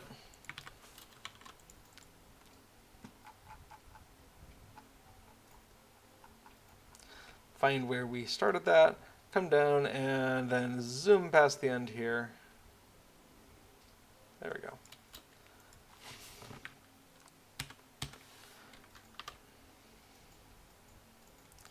Okay, so we have our key, we have our English. Let's go ahead and take a look at this. We can see we have a similar problem where we have duplicates.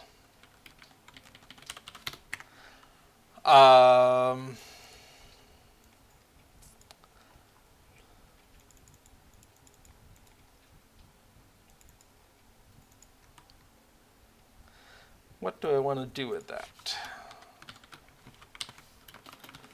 I think possibly we're just going to move some of these down. Okay, Steed. Okay, that one.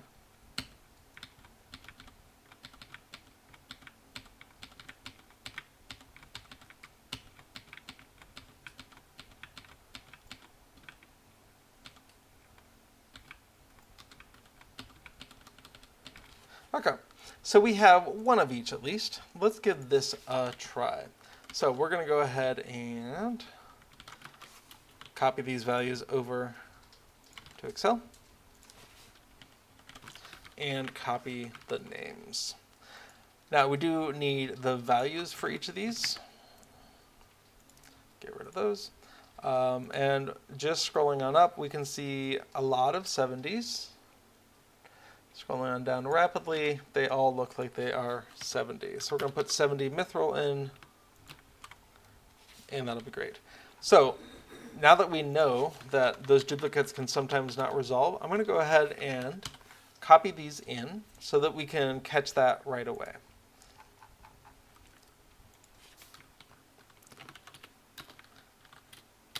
Okay, so we are now up to 111 items. We're going to unload, we're going to reload, and oh, that was fine. We can see all of our Summer Festival Steeds mithril here. And if we scroll on up, we should see them being pretty consistent here. Summer Days, Lithe, Pale, Summerfest, Steed of the Midsummer, Comparison, Steed, Comparison, Steed, Comparison. Sorry if that's the wrong pronunciation. I am not really a horse person. Sunflower, Sunflower Saddle, Sunflower Tailpiece, Basket of Sunflowers, Steed of Perfect Picnic, which I am a fan of, but my... do I not have the Steed of the Perfect Picnic? What is going on here?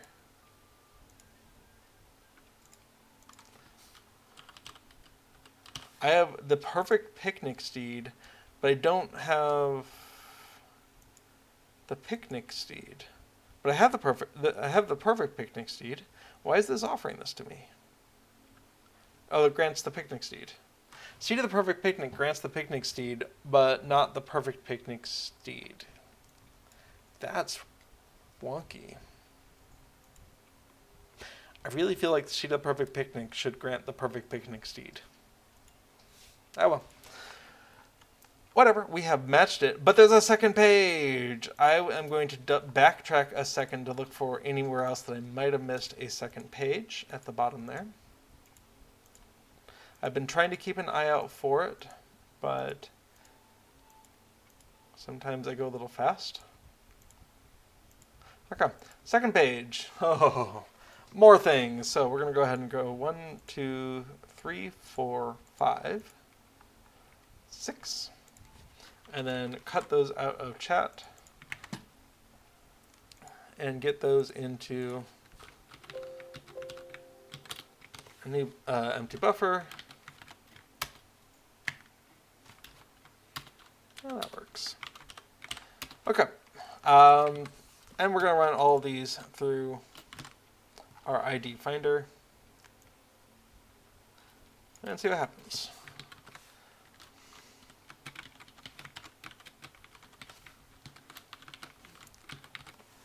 Okay, we can see we have some duplicates, so we're going to go ahead and move some of those on down until we need it. All right, so we're pulling the keys for those 6 items.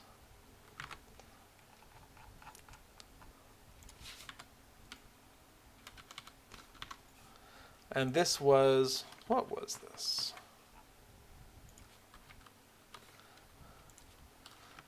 Oh, it's just a continuation, right.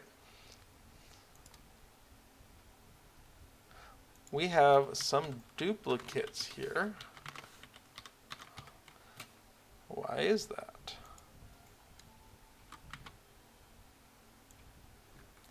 Well, first of all, the cost of all these is still 70. Steed of Summer's Night is available with Farmers Faire tokens, so please don't get any of the Summer's Night stuff with Mytho coins unless you think very differently about your in-game currencies than I do.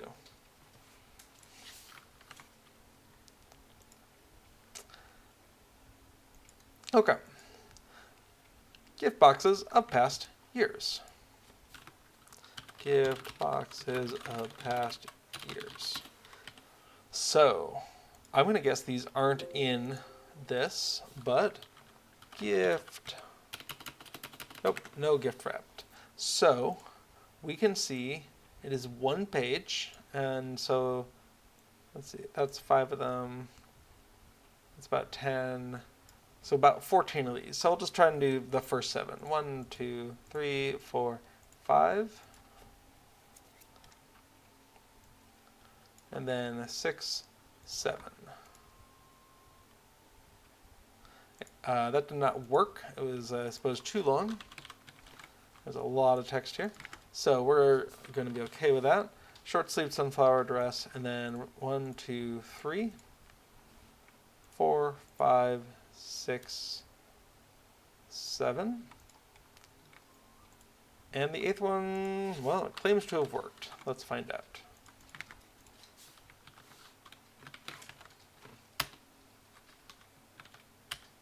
Okay, so we can see we have 14 items. That was how many we're looking for. And if we go ahead and just permute the lines to unique, we didn't accidentally copy paste anything. So let's go ahead and get these IDs. No, don't do it. Okay. So we have the keys for each one of them. We're going to go ahead and multi-select that down to the English line and then take all of that. And we still have 14 things, so everything's going great. We're going to go ahead and copy those keys in to the gift box of past years. And then take the English and bring that in as well. Okay, only thing we need is the cost. It looks like all of these are 45. So we're going to go ahead and just bring that on down. Control D. Great. All right, so close to the end here. Essences, there's just the one, but that's okay. essences, reclamation scroll. But you know what? I know that we already have that. Reclamation scroll. Yeah. So we know that that is this number and this text. Wow. Did not mean to bring the color coding of the text over. Thanks, Excel. And we can see that's 180. Oh my goodness. Oh, not Mithril. I'm in the wrong place for that.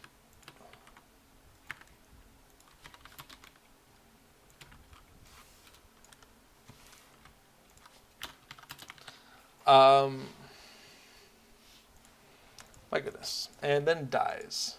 We can see we have 5, and then another 5 is 10, 12 that we are expecting. Excellent.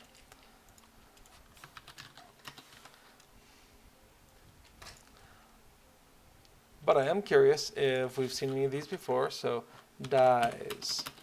They're not in there. So let's go ahead and get them in there. 1, 2, 3, 4. These have quantities that we want to keep an eye out for.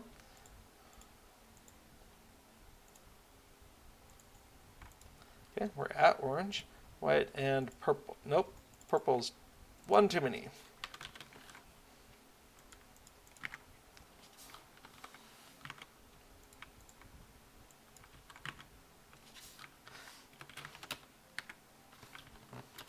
Okay, so all of these are ready.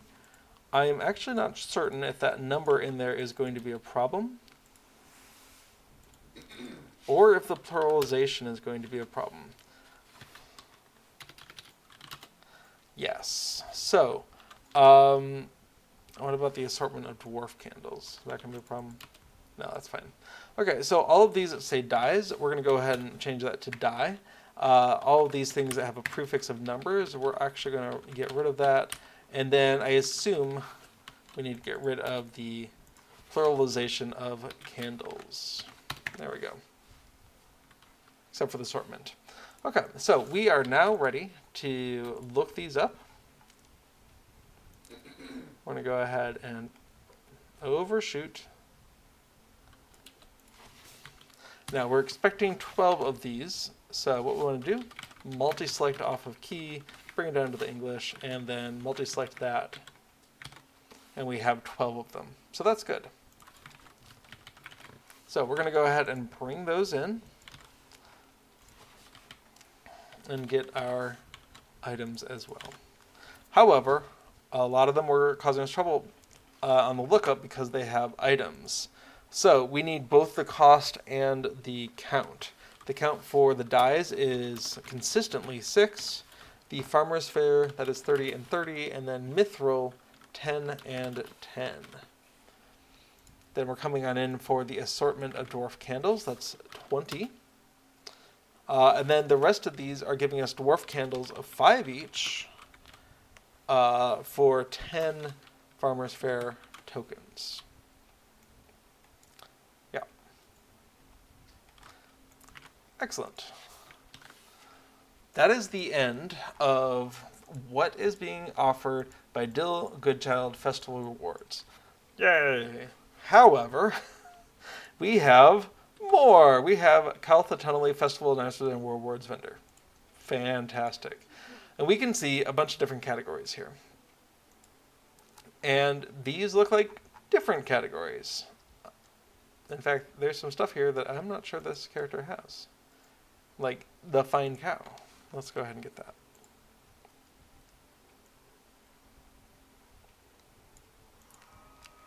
Cosmetic pets. What am I missing? Whoa, 30 mithril? I don't know about that.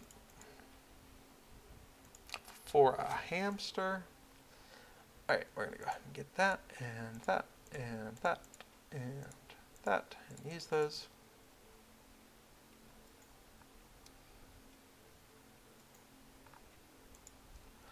Excellent. I am getting distracted with this stuff. Okay. I am curious about the dies. dyes and essences can come from both of these, and it is tempting to go ahead and list those separately.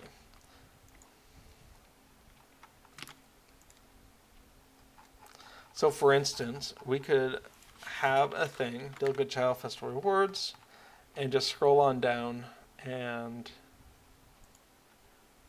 we're going to have to do some formula fixing. And whoever this is, I'm going to go ahead and wave at them so I can get their name. Calthatunnelly Festival Announcer and Rewards Vendor. Now, I don't think this is actually going to resolve very well within the plugin, so we're going to see about that.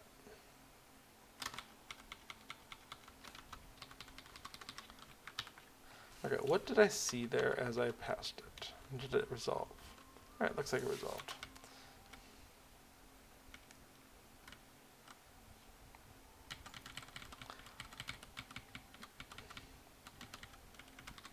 Okay, we're going to go ahead and copy these on over so we can see that in action.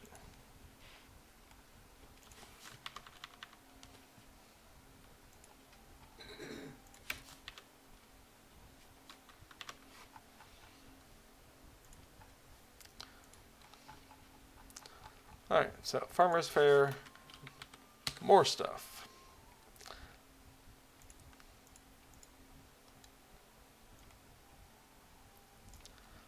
Alright, it's doing fine.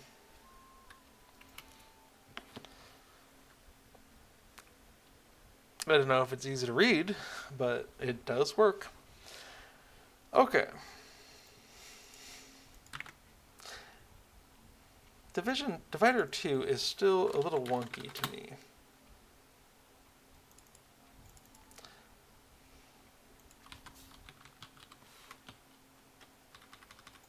What if we just took off the bold? Ooh, I like that better.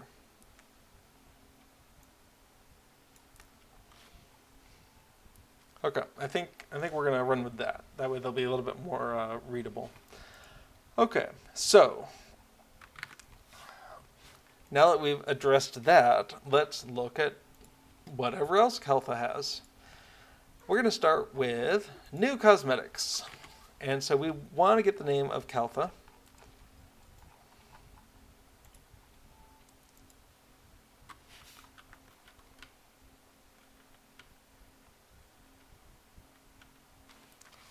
Okay, Kaltha Tunneling Festival Announcer. And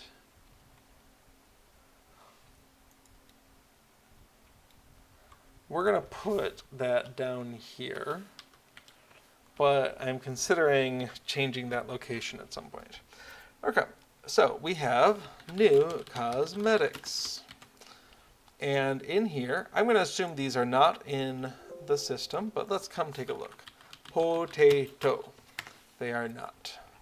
There's a reason there was only 90 of these things, and we're already up to 150. So, same thing as before.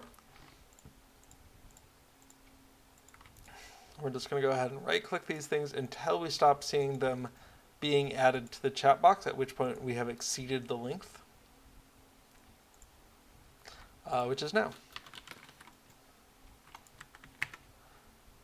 Okay, coming on in, pasting them. That is 2 Tome of the Heather hamsters, which means we can go ahead and get 2 of the Farmer's Friend steeds and keep going.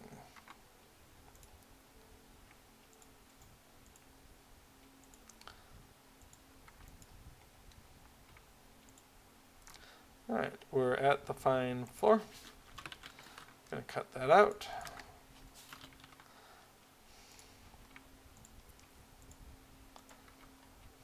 Okay, that's all of the first page. Oh, and everything of the second page. I'm curious what made them decide to overflow 1. Okay, so we're going to go ahead and sort this all out.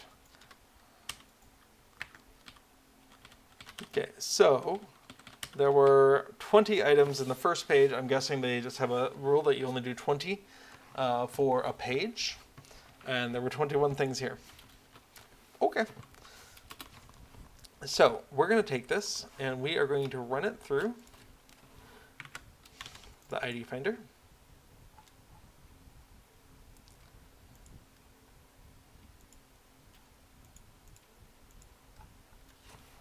And not found. Let's rebuild.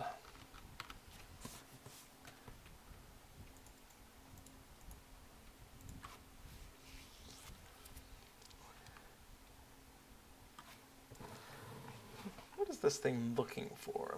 Let me double check. Yeah, I think.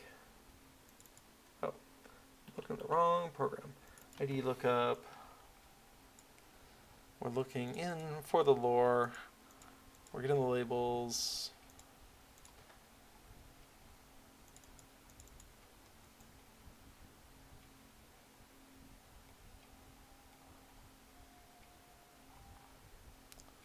Let's go ahead and run that.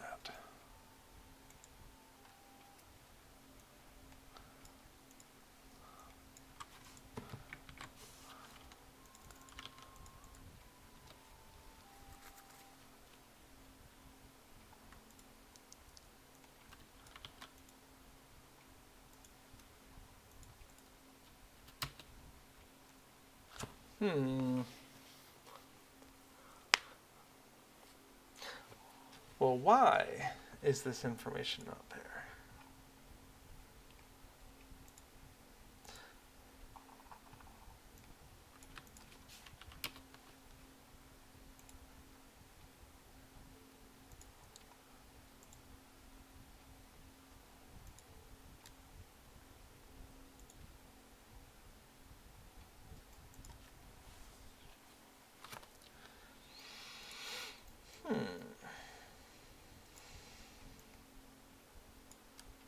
Let's regenerate some stuff.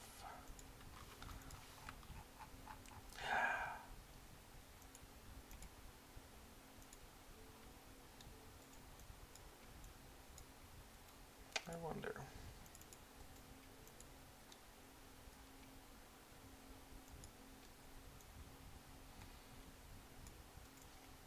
What are we looking for in here? Enter blank lines to proceed. Wait.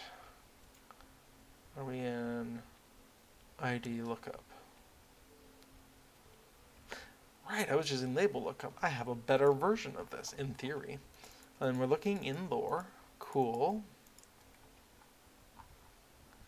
So I guess that's a reasonable question is my lore up to date? The answer is yes. So what's up with that?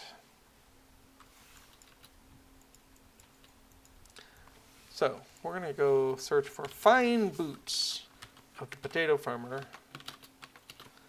And we're going to go ahead and add a folder.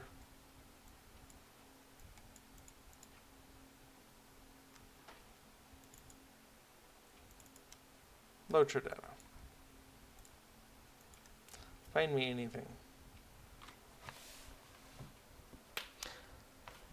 Did they repatch? What's the version that we're on? That was pretty recent. Am I doing something weird? I was doing something weird. That was my bad.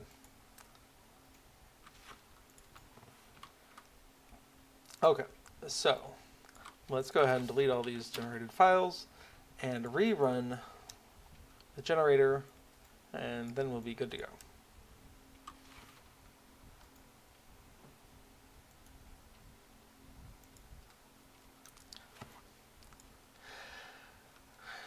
I made the mistake of pulling down the updated data but not changing where I was on the branch, so I wasn't getting the advantage of the new files. So now we have the new files. Awesome. Which means my ID lookup should be able to do it. Find boots up with the potato farmer. Yay! There we go. And we're actually using the right one, so we are not getting unnecessary stuff. Cool. That's better. So, coming on in, we have new cosmetics. Let's go ahead and grab those items, numbers, no results found, fascinating, and we can see there's duplicates.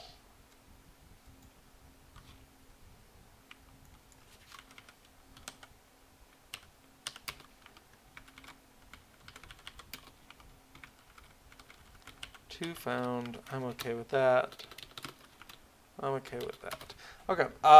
Not found. Let's figure that out. Find tunic and leggings of the potato farmer. Oh, gift wrapped selection box. Whew.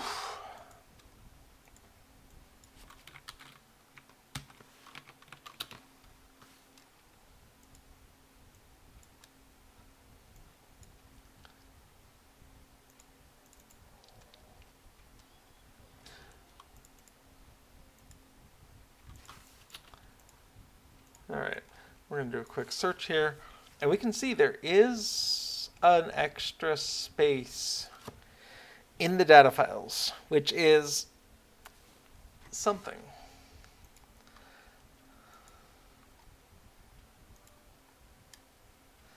Yeah, there is a second space, which is why the exact match is failing us.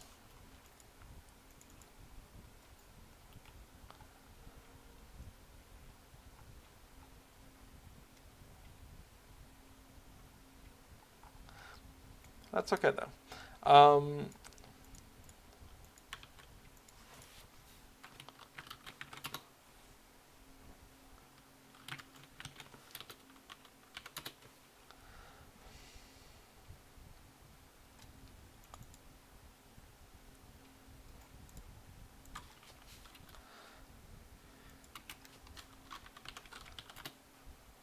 Okay, so we can grab that ID, pop it on in, and we have something. And we knew that there were some duplicates here because we could see them as we were coming through. But we're going to start with the Farmers Faire Festival tokens. A lot of these are 45s, so we're going to come on down to here. And then we can see the Tome of the Fine Cow is 60.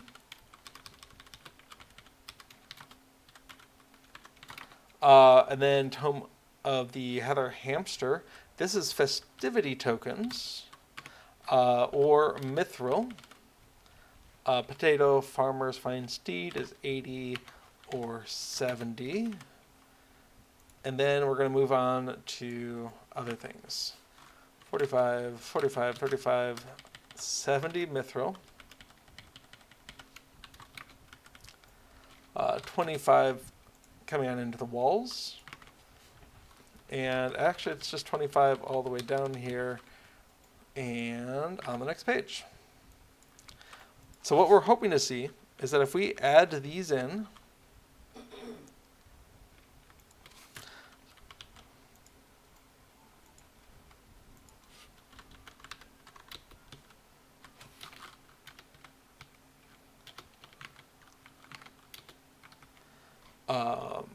we should be able to see all of that resolve. Let's bring that in.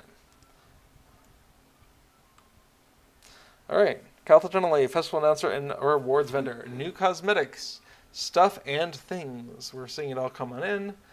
Tome of the Heather Hamster. We can see that linking to festivity tokens or mithril.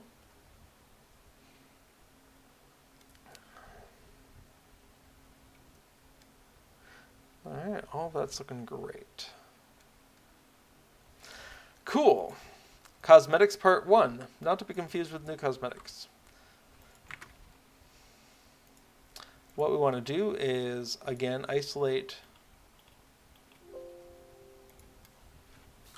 You know what? We're going to leave Barter's English open. Okay, so barter items, farmer's table.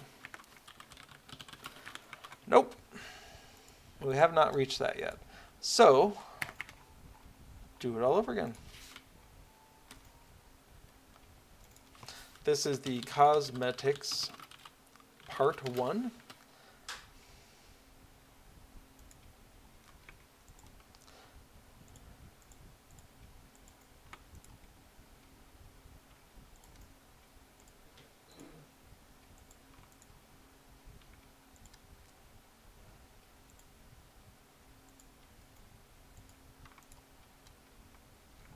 All right, I'm going to assume we're getting pretty close to the end there, so I'll just pull that out.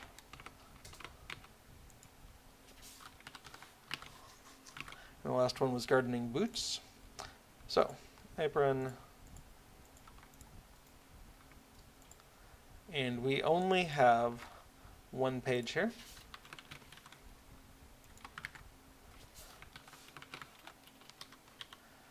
So we're good. Let's plop those in. And guess what happens if we use the correct tool? It's a much easier. We're going to go ahead and grab all those IDs and everything else. Coming back into the cost of it, it looks like a lot of 35s. Oh, but not all. When we get down to the gardening gloves, we drop down to 25. I appreciate the discount, but it does make my job harder.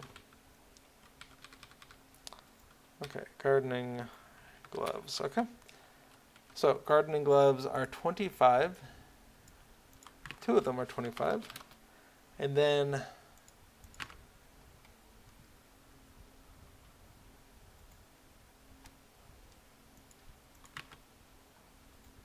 wait a second.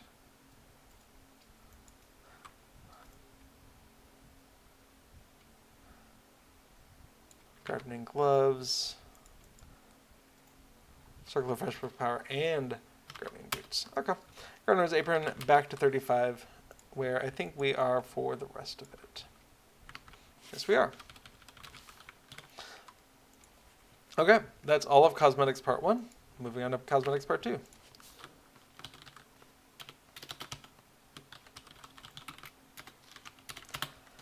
So, chicken mask definitely sounds like an older thing. So, chicken mask. We'll just search for mask. No mask. So I guess they're newer. Got a lot of items here, so we'll see how many we can get. Chicken, donkey, duckling, pig, sheep. You can see that in chat. Basket, cornstalk, lantern, freshly picked apples, shimmering, and shimmering. Straw. Okay. Short brim straw hat. Ascot. Yep, ascot. That's the last of it. Now, some of these things could be in the old list, but no ascot, so I guess I'm assuming at this point it's a no. Okay. Let's pull those on over.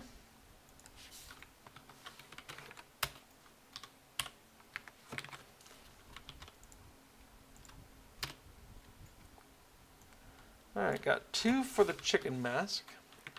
We're going to go ahead and hope that that's not going to be a problem. And multiples for the lantern. Interesting. Alright, all the numbers there, all the names there. What we don't have out of that is the price. So, chicken mask. We can see a bunch of 45s for all the masks. Alright, color flags, 35, 35, 35. Back to 45 for the cloaks. And the Strass-on hat with the ribbon.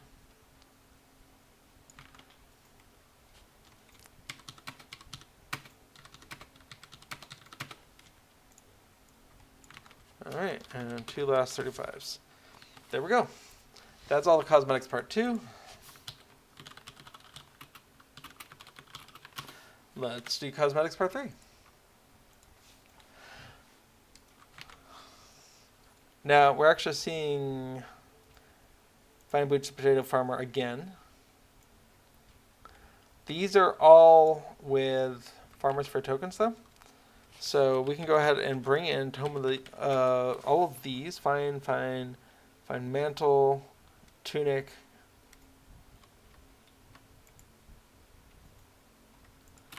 Okay, let's pull that in.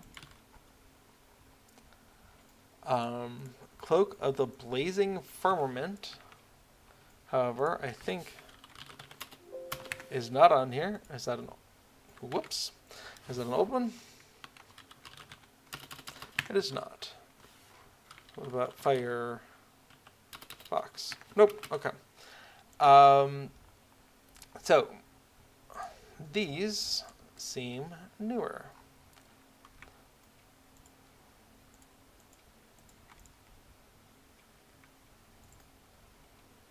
Or in hand.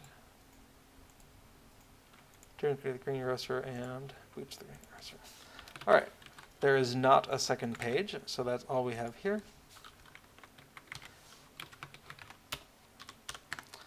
So we'll go ahead and run that on through, grabbing the IDs.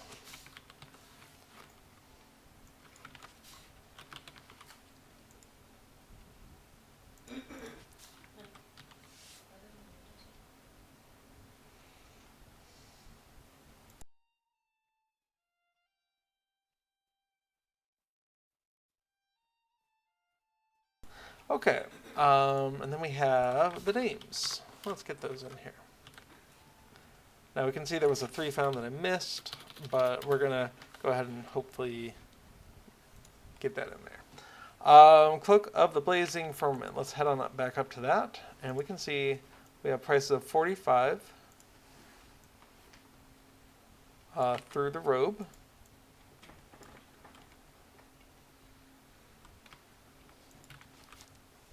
Okay, looking down at the ore in hand, it's 35, and then we have another 45 for the last 4.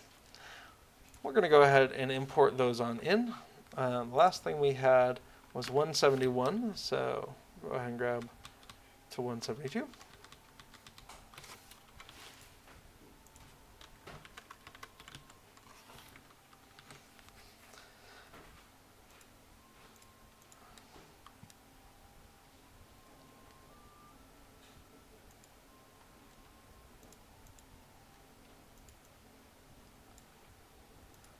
Well, just like in-game, we're starting to get some rain out of game, but hopefully that doesn't cause any problems.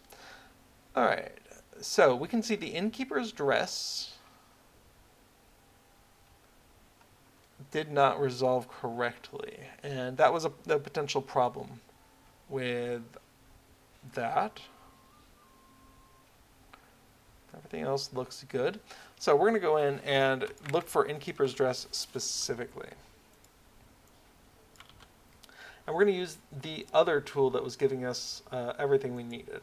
So that was the label lookup.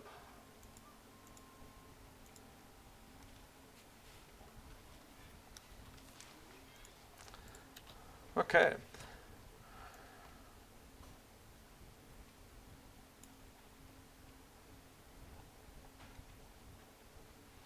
What did we actually get? We got 904, so we're going to try something different.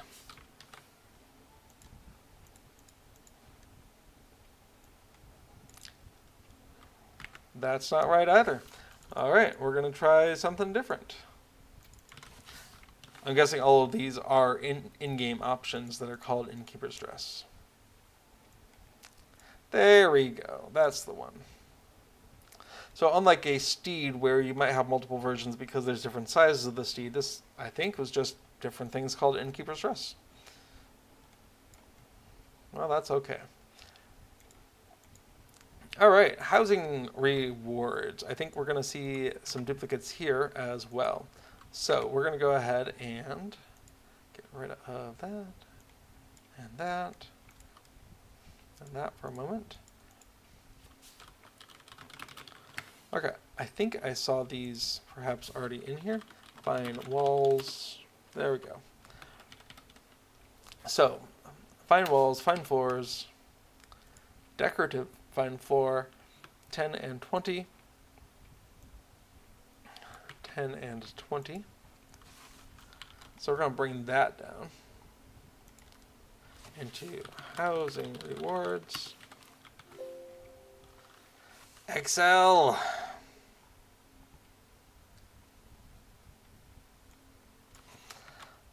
I did just about anything, so I destroyed my selection.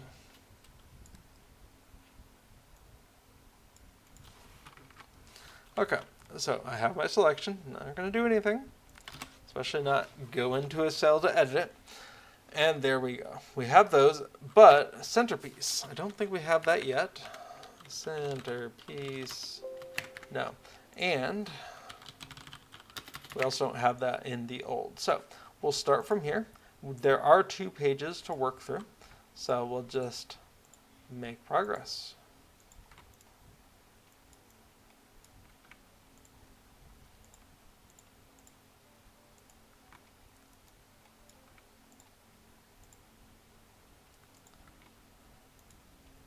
All right, there's enough in there that I'm going to do 2 runs at this.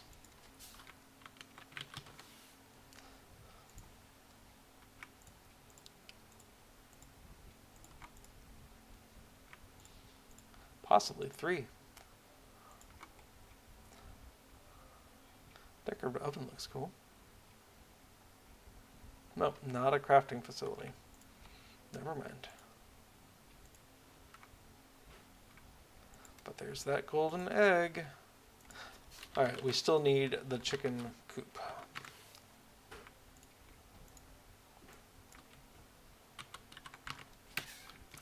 Great. So we can see 1, 2, 3, 4, 5, 6, 7, 8, 9, 10, 11, 12, 13, 14 on here. So that should have been 34 in total, but we've already done 1, 2, 3, 4, 5, 6, 7, plus the 27, that's 34. So that's the number that we were looking for. Excellent. So we can come on in and get some label numbers. So what we're looking for is 27. Now we can see there were 3 golden eggs found because, again, that's not the only golden egg. But we're going to go ahead and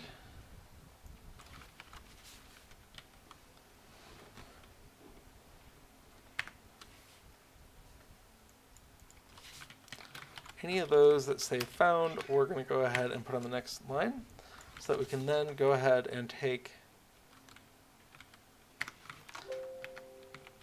delete all of those, get those IDs, bring them on in, get all of those things, bring them on in. But then we have the record of, what things were duplicates, and so what things we want to double check on. However, before we do that, let's go ahead and get the cost of things. So we can see 45 for the first 2. Sorry about that. 45, then 25, 30, 30, 30, 45, 45, 30, 30, 30, 30, 30, the base of Gladden's, 30,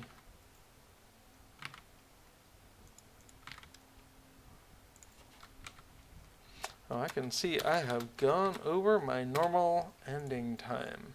We may not be able to get all of these on stream, but obviously the process of getting these has a bit of repetition to it, and you've definitely gotten the sense of what it's like to do an update. Now, this isn't the only way to do it, but if you want those item IDs, this is essentially what what you want to do is you need a way to convert something in game into an ID.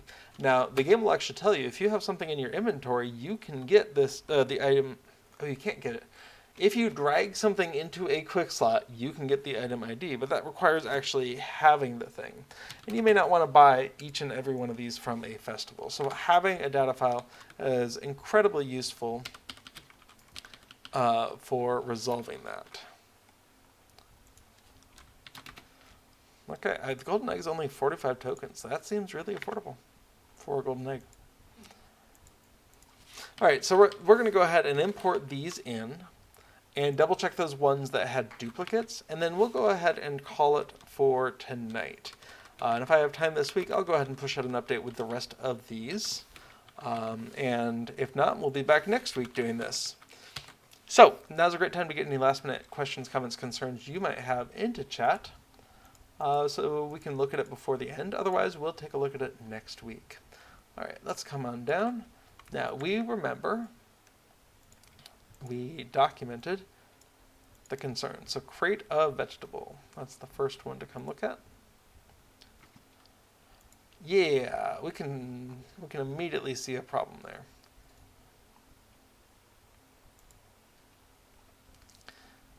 Because crates of vegetables and crates of food, this one definitely looks different. Not sure what that one is, but it says Barliman Butterer. So we're going to come on in here into our other lookup and grab the second one.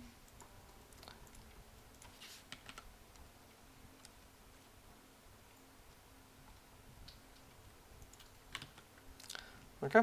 And same thing for crates of foods.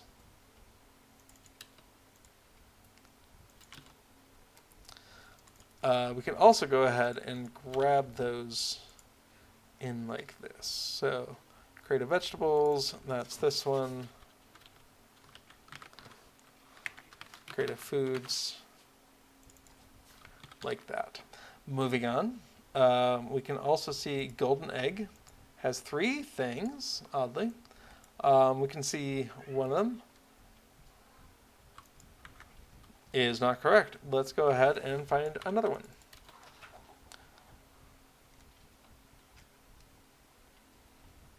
Let's guess that it's the latest one. All right, golden egg. We're going to go ahead and save, unload, load. Okay. We can see the crates of food and vegetables are great. Golden egg also looks like it should. So we're good. That is fantastic. What was the other one that we were looking at? Innkeeper's dress. Did I make sure to bring that back into Excel? I did not. Okay, got that now.